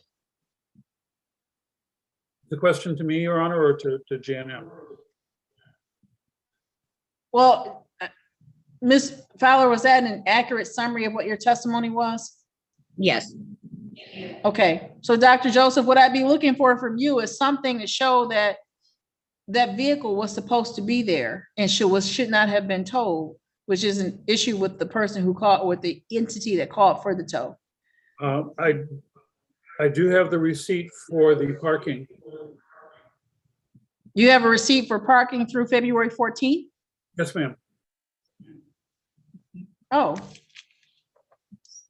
That has not been provided to the court previously. There was the invoice from J&M showing the vehicle's release.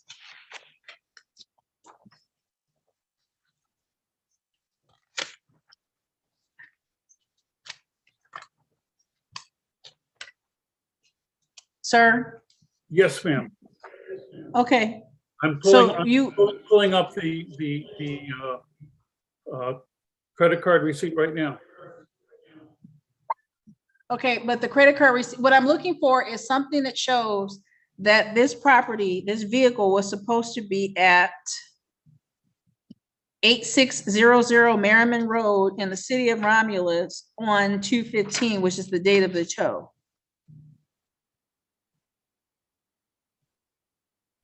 I have the receipt from onairparking.com for the parking at that site. It does not specifically say that site, however. Perhaps my daughter has that.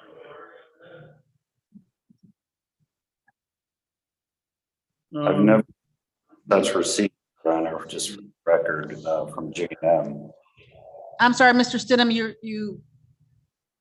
I'm just saying, I was just responding to Dr. Wilson, that perhaps J&M has never received or seen or such.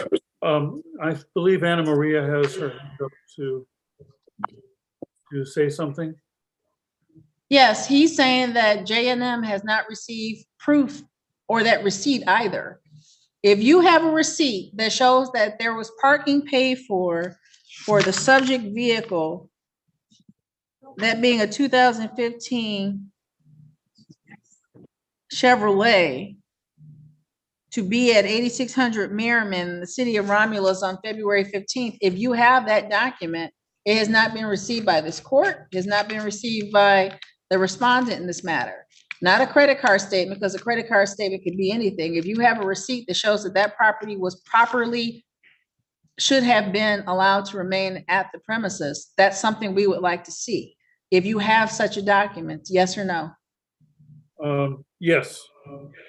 She's nodding her head yes. So what we'll do is, because we can't share screen because somebody abused that process, we will send an email. Have you send an email if you have it in a emailable format? We do. Okay.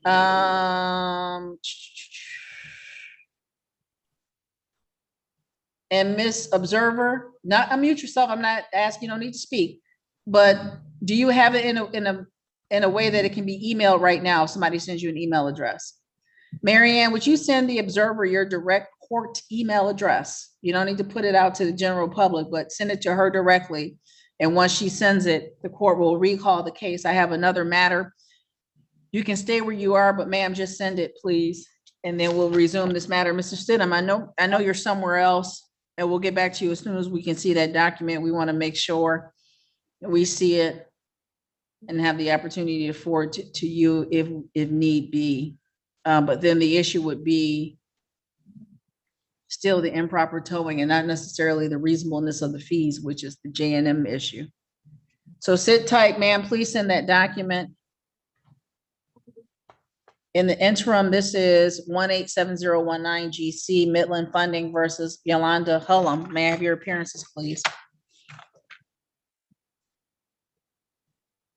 Morning, Your Honor. William Hill, P28608, appearing as coverage counsel for Midland Funding.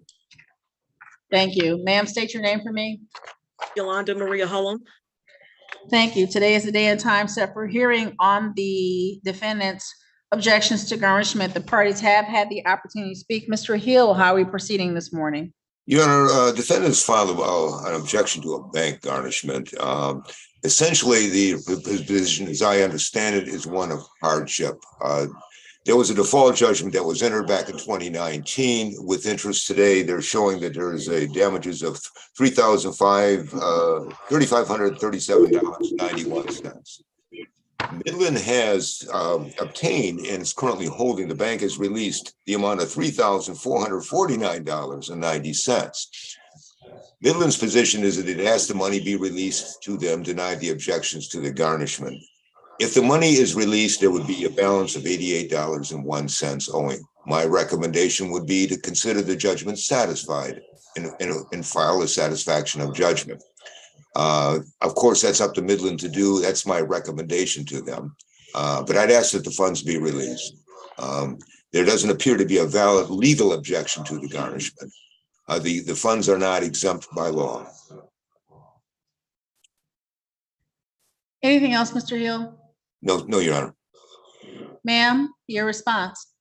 Well, the funds, I don't have a full-time job, where I actually earn a wage. I'm a full-time caregiver for my parents, and I've been a full-time caregiver since I lost my job back in 2015. And so I got married in 2018, and unfortunately, my husband passed away in December of 2021. And the only money that I have coming in is the money that I have from the inherited IRA from him. And that's because he was the sole wage earner. And so that is my only income. And according to the MCL 600.6023, property exempt from levy and sale under execution, and Article J, it's saying that an individual retirement account or an individual annuity as defined in Section 408 or 408A of the Internal Revenue Code, and payments or distribution from that annuity are exempt from levy, according to the Michigan statute. And that is the only income that I have. I am not denying that I owe the money or the judgment, and I'm definitely willing to set up, some type of payment plan if I'm able to. But I truly can't afford to be able to pay out close to $3,500 at one time.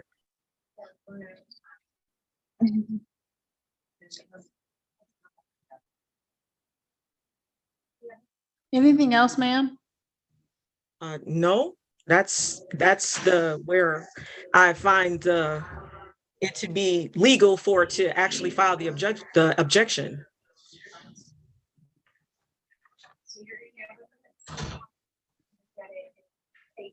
Your Honor, if I may, it appears as if Ms. Hullum is citing a statute which is referring to tax assessments and tax levies. Okay, there's been a valid judgment that's been entered. No one's questioning the validity of the underlying judgment. As such, in a bank account, it's essentially fair game for a non-periodic garnishment. And accordingly, I don't think that these funds are exempt. This is not a Social Security disability payment. This is not, I don't think it rises to a protected status. So accordingly, I'd ask that the funds be released to plaintiff, that the objections be denied. Anything else, Ms. Hullum? No more than according to the statute, it's not saying, as it's saying the payments or distributions from an account or annuity. And then it goes on to say that this exemption applies to the operation of the Federal Bankruptcy Code as permitted by Section 522B2 of the Bankruptcy Code. So I don't see how it's not, according to what the counselor just said, how it's not protected. According to the Michigan statute, it is protected. Respectfully, Ms. Hullum, the court has. Somebody call Nemo. Either mute yourself or the court can remove you, your option. Not you, Ms. Hullum. There's someone who is interrupting these proceedings. Ms. Hullum, this court's interpretation of the statute that you cited indicates a garnishment of that specific account, that being the retirement account, and that is not what has happened in this case. It is the court records indicate that the garnishment issued as to a bank account, so it is not the individual retirement account or the annuity that was garnished. It were some funds that you might identify as being sourced from that account, but it is not that account in and of itself. Correct? Correct, but it states that the payments or distribution from the account. That's what the statute states. I don't see that attached to the objection to garnishment. I don't see any proof of the source of the funds attached to the garnishment. Well, no, attached to your objection.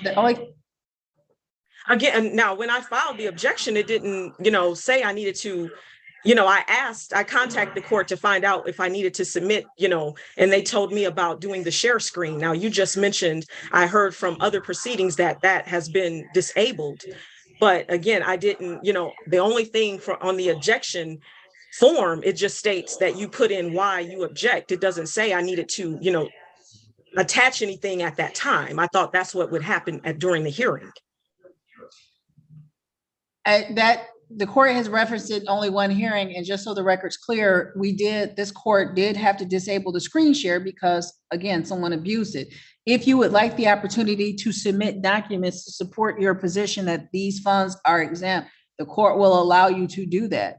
Mr. Hill, do you have any objection to, I understand your coverage counsel, not the attorneys of record in this case. No, Your Honor. Ma'am, how long? Okay, I'm sorry. No, you go ahead, sir. Your Honor, Ms. Hullum actually raises an interesting point. I've run across this issue before with Social Security disability payments. Normally, they would be you couldn't touch them. However, once they're distributed to the payee and the person puts it in the bank, they lose their exempt status. In fairness to her, if the court wants to allow her an opportunity to file some law in support of this, in good conscience, I'm not going to object to that. Okay.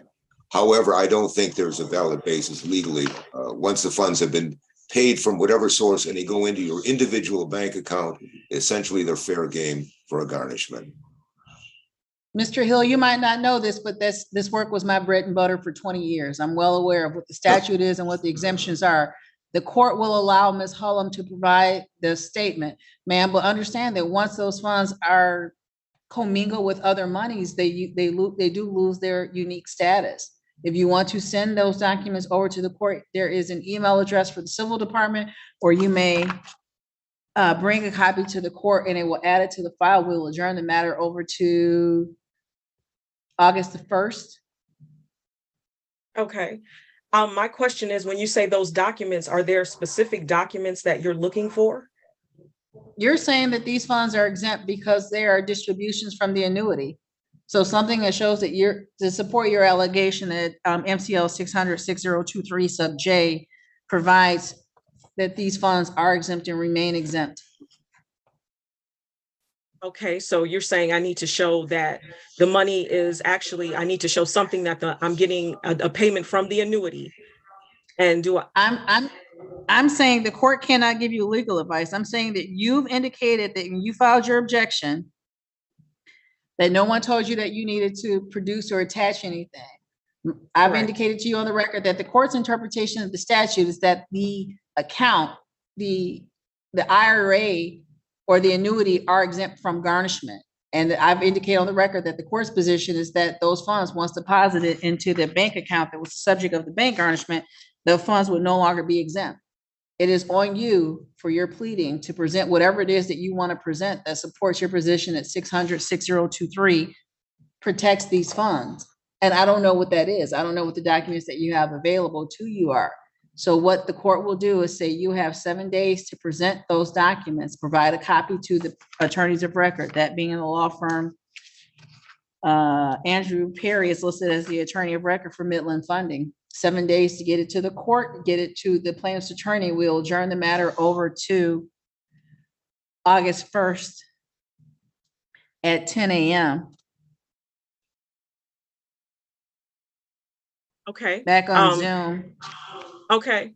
And you were saying I need to submit it by email. Do I submit it by email to the court as well as to the attorney? We have email address available if you want to send it that way, or you can bring it into the court.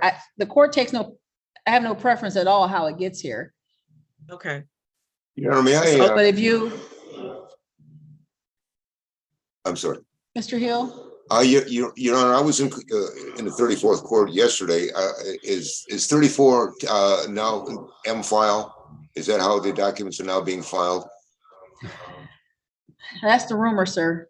I haven't seen anything I was in yet. front of Judge Green yesterday, and we were laughing about it because it was difficult to find out exactly how things were to be filed right now. We'll accept service by any means that Ms. Hullum wants to provide it to us. Okay. And so you want to Ms. send an email, you want to send a regular mail, you want to send it by the court, is okay with us. But I'm likewise in the same boat because I don't know if we're filing it the old fashioned way, or if we're using M-File or, you know. Mr. Hill, Ms. Hullum, what Mr. Hill is referring to is a statewide initiative to require electronic filing of documents. I logged onto my OnBase My File account this morning, and there's nothing pending for my review. That's more language for the attorneys, not necessarily for in pro se's. But Ms. Hullum, there is an email portal on the court's website for you to submit documents. Also, you can bring them into the civil department counter and they will take them. I'm here in the building all day long. If you want to drop them off, I'll make a note in your file that you don't have to do it today. I'll make a note in the file that we're expecting documents from you. And then we'll adjourn the matter to that to that August 1st at 10 a.m. back here on Zoom with me. Anything that you present, I will review, and you will provide a copy to the plaintiff's attorneys. Okay. Anything else, Ms. Hullum? No, that's the best we can do. I do apologize for not knowing that ahead of time. Because again, it didn't state that I needed to submit anything at the time. Ma'am, don't apologize. I appreciate you for being an advocate for yourself and making sure that the court has all the documentation it needs to make a ruling in this matter. I'll see you on August 1st, okay? All righty, thank you. So now you said at 10 a.m. on August 1st, correct? Correct. Okay, so I know that whatever the time is, you're supposed to log in 15 minutes ahead of time. I just want to make sure I got that correct. You're good. Yes, ma'am. All righty, thank you so much. I'll see you on Your August Honor. 1st. Thank you. All righty, thank you. This is a recall of 231808GC. The court has received an email that shows a refund from on-air parking of $60.91.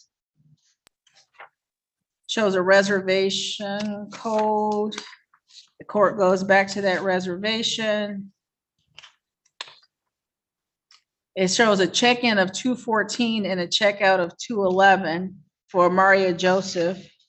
There's a picture of the observer in this case standing next to the sign that says unauthorized vehicles towed at owner's expense. And it shows a check-in on September 14th at 11 a.m. at the Clarion Hotel. And a checkout date of September 21st. I'm sorry, February 21st.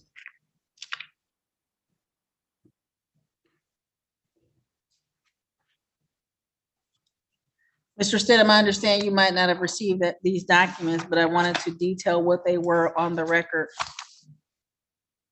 Thank you. Yes, I've never received those, Your Honor. Thank you. But the issue is, and my concern is, I thought the testimony was that the car was dropped off on 2/4. Was it 2/14? Yes, Your Honor, 2/14 and towed on 2/15.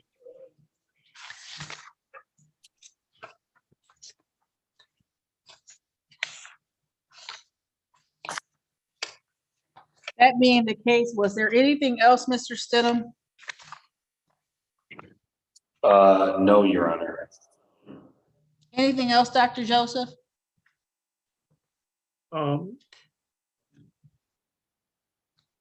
the best of my knowledge, no, Your Honor.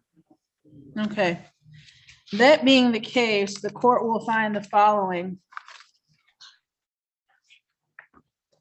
Plaintiff's petition in this case indicates that the petitioner wants to request a hearing to contest the vehicle at issue, the 2015 Chevrolet, being properly deemed abandoned or removed according to law. The court will find that J&M Towing is not the offending party in this petition for abandoned vehicle. Ms. Fowler's testimony is that J&M Towing responded to the owner of the property, that being the Clarion Hotel, to have the property removed. The court will take the submission from the petitioner regarding on-air parking, specifically identifying the dates that the car was supposed to be there, and the receipt showing that it's actually labeled receipt, Mr. Stidham, showing that this was in fact paid for. We'll find that Clarion, I almost calls it apartments, it's not what it is. Clarion Hotel improperly had the vehicle deemed abandoned or unauthorized to be on the premises, and will order the refund to be paid by Clarion. Was there anything else, Dr. Joseph? No, Your Honor, I'd just like clarification, is that the refund of the towing and the court costs or just the towing and storage? Just the towing, sir. And storage, I presume, Your Honor?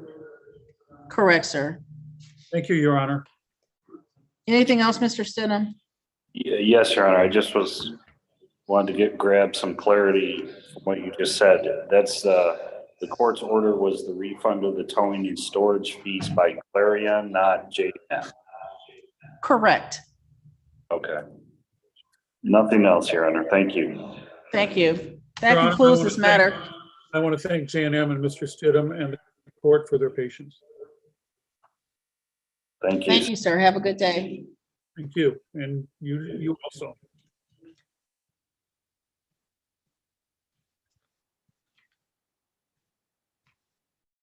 Ms. Johnson, Yes, ma'am. your case is scheduled at 11 o'clock. This court's policy is 15 minutes after the scheduled start time. So if Ms. Miller, Constantine, Mr. Teller are not here by 11:15, I'll get the case called and get you all with your day, okay? Yes, ma'am. Thank you.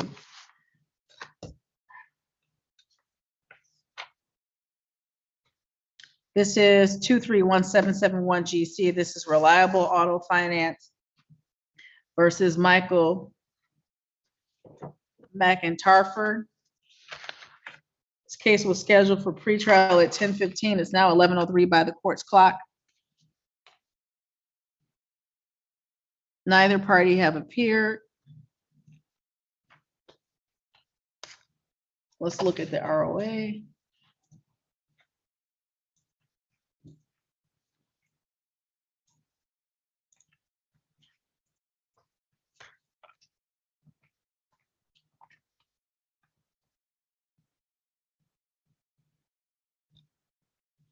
There's nothing on the ROA that would proffer an explanation for the party's failure to appear. This case will be dismissed without prejudice.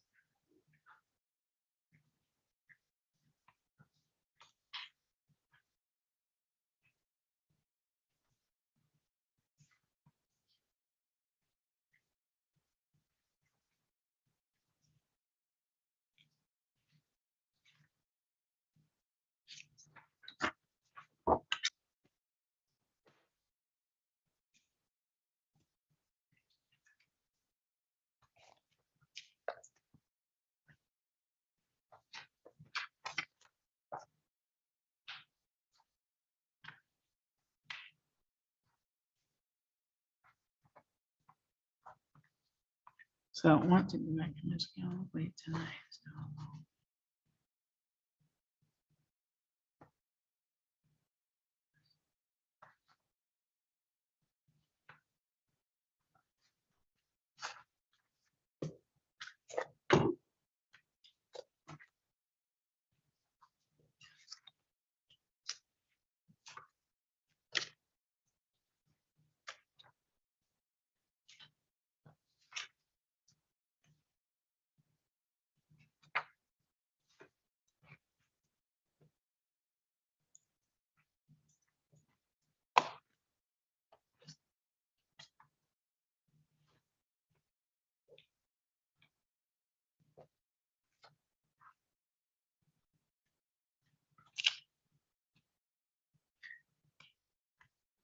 Marianne, did you look at this or did you just bring it in? No, I read it.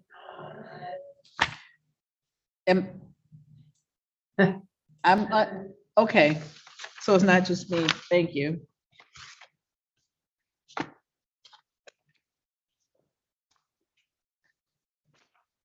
Are we my file? Yes, we're my file. I know, I just tried getting on. I was like, nope, it's not happening.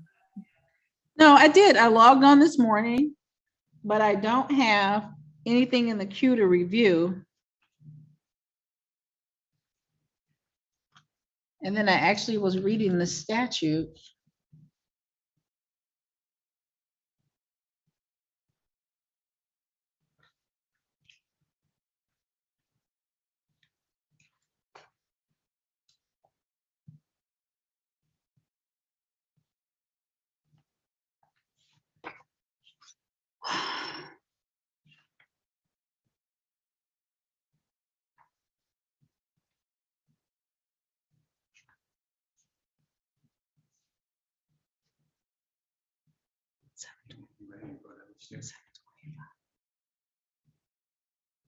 If you want to.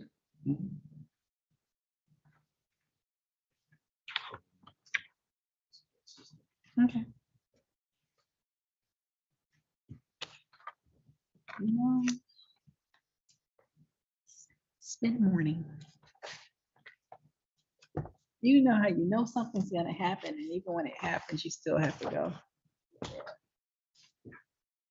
This file, I have more files left than I should have left. Okay.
I just had to write the note in it.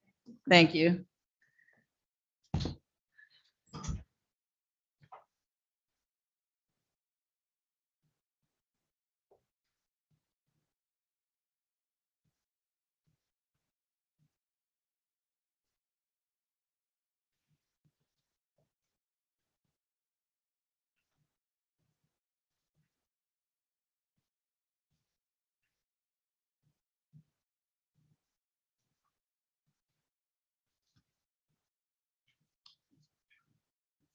Mhm.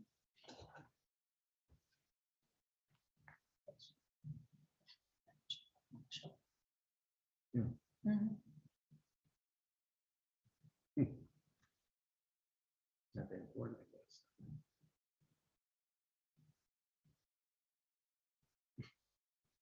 You know how you keep having the same conversation, somebody making the same mistakes at a certain point. It's not a mistake, it's a choice. Did you look at Thursday? Well, it's on, but it's crazy. It's busy. Thursday. I don't pay attention to anybody else's.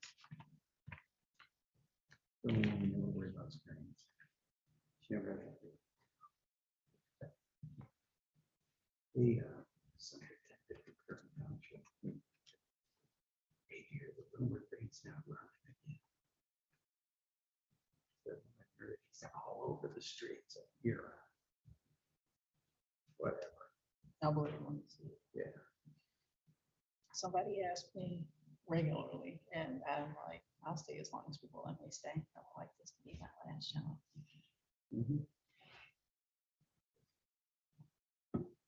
interesting stuff comes up sometimes still.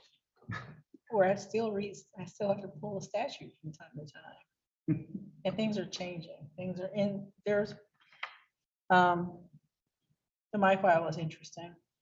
Possible changes to landlord tenant summary proceedings is interesting because they've been the same, virtually the same as long as I've been practicing. Wow. So these two hearings that they adopted for COVID has been interesting. I think it's hard to do something uniform because different counties have different requirements, even different cities within the same county.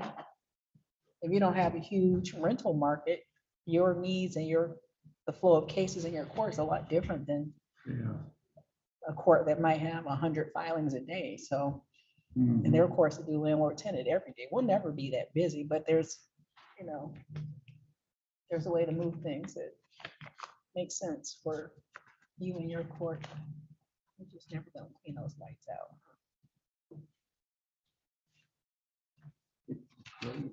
That's, I know, then you have to come up with a plan B. That one's the worst, and I don't know why it is.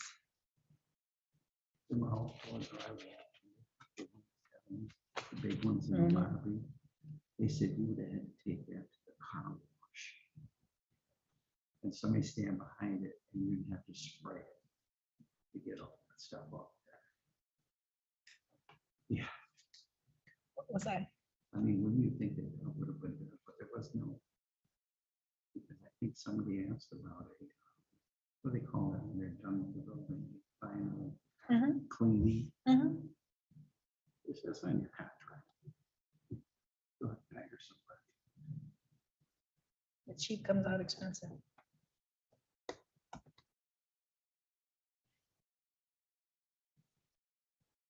One more minute.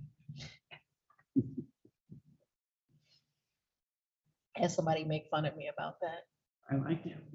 I'm like, I'm consistent. When I'm running behind schedule, I always apologize. I'm sorry. I try to. Right. When I set the docket, I can do it. When other people set it for me, I can't do it. But as somebody who sat and waited for years, I try not to. If you log on, I'm not sitting here doing nothing. I'm sitting here waiting. Right. Usually.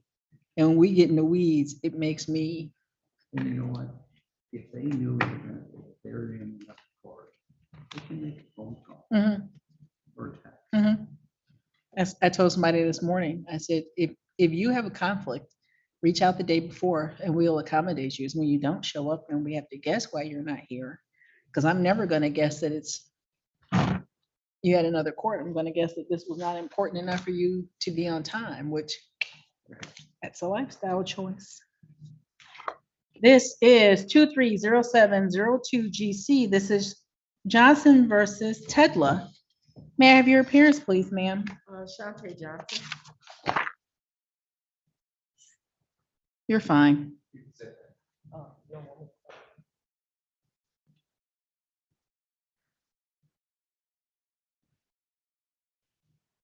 This case was scheduled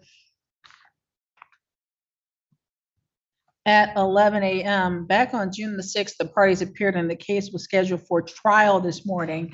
The parties have an unrelated second case. Well, not unrelated. The parties had a summary proceeding that existed with this plaintiff as the defendant and that defendant as the, you know what I'm saying.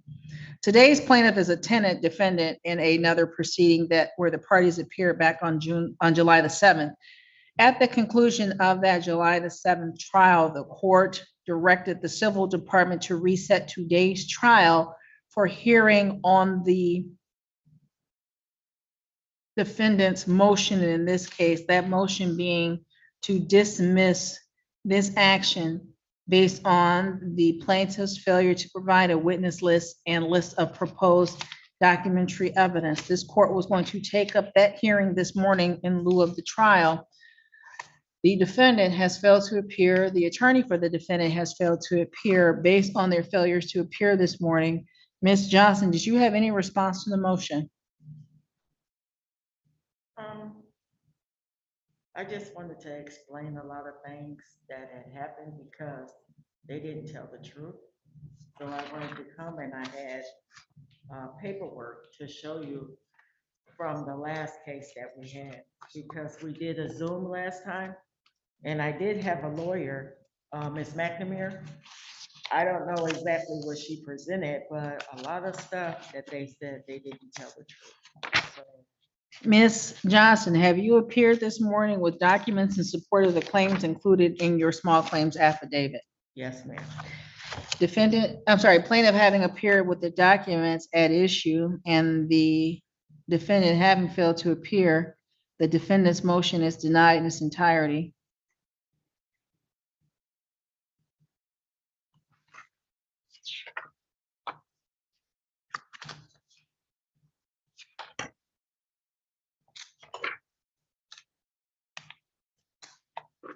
Ms. Johnson, you originally filed your claim seeking $6,500 in damages.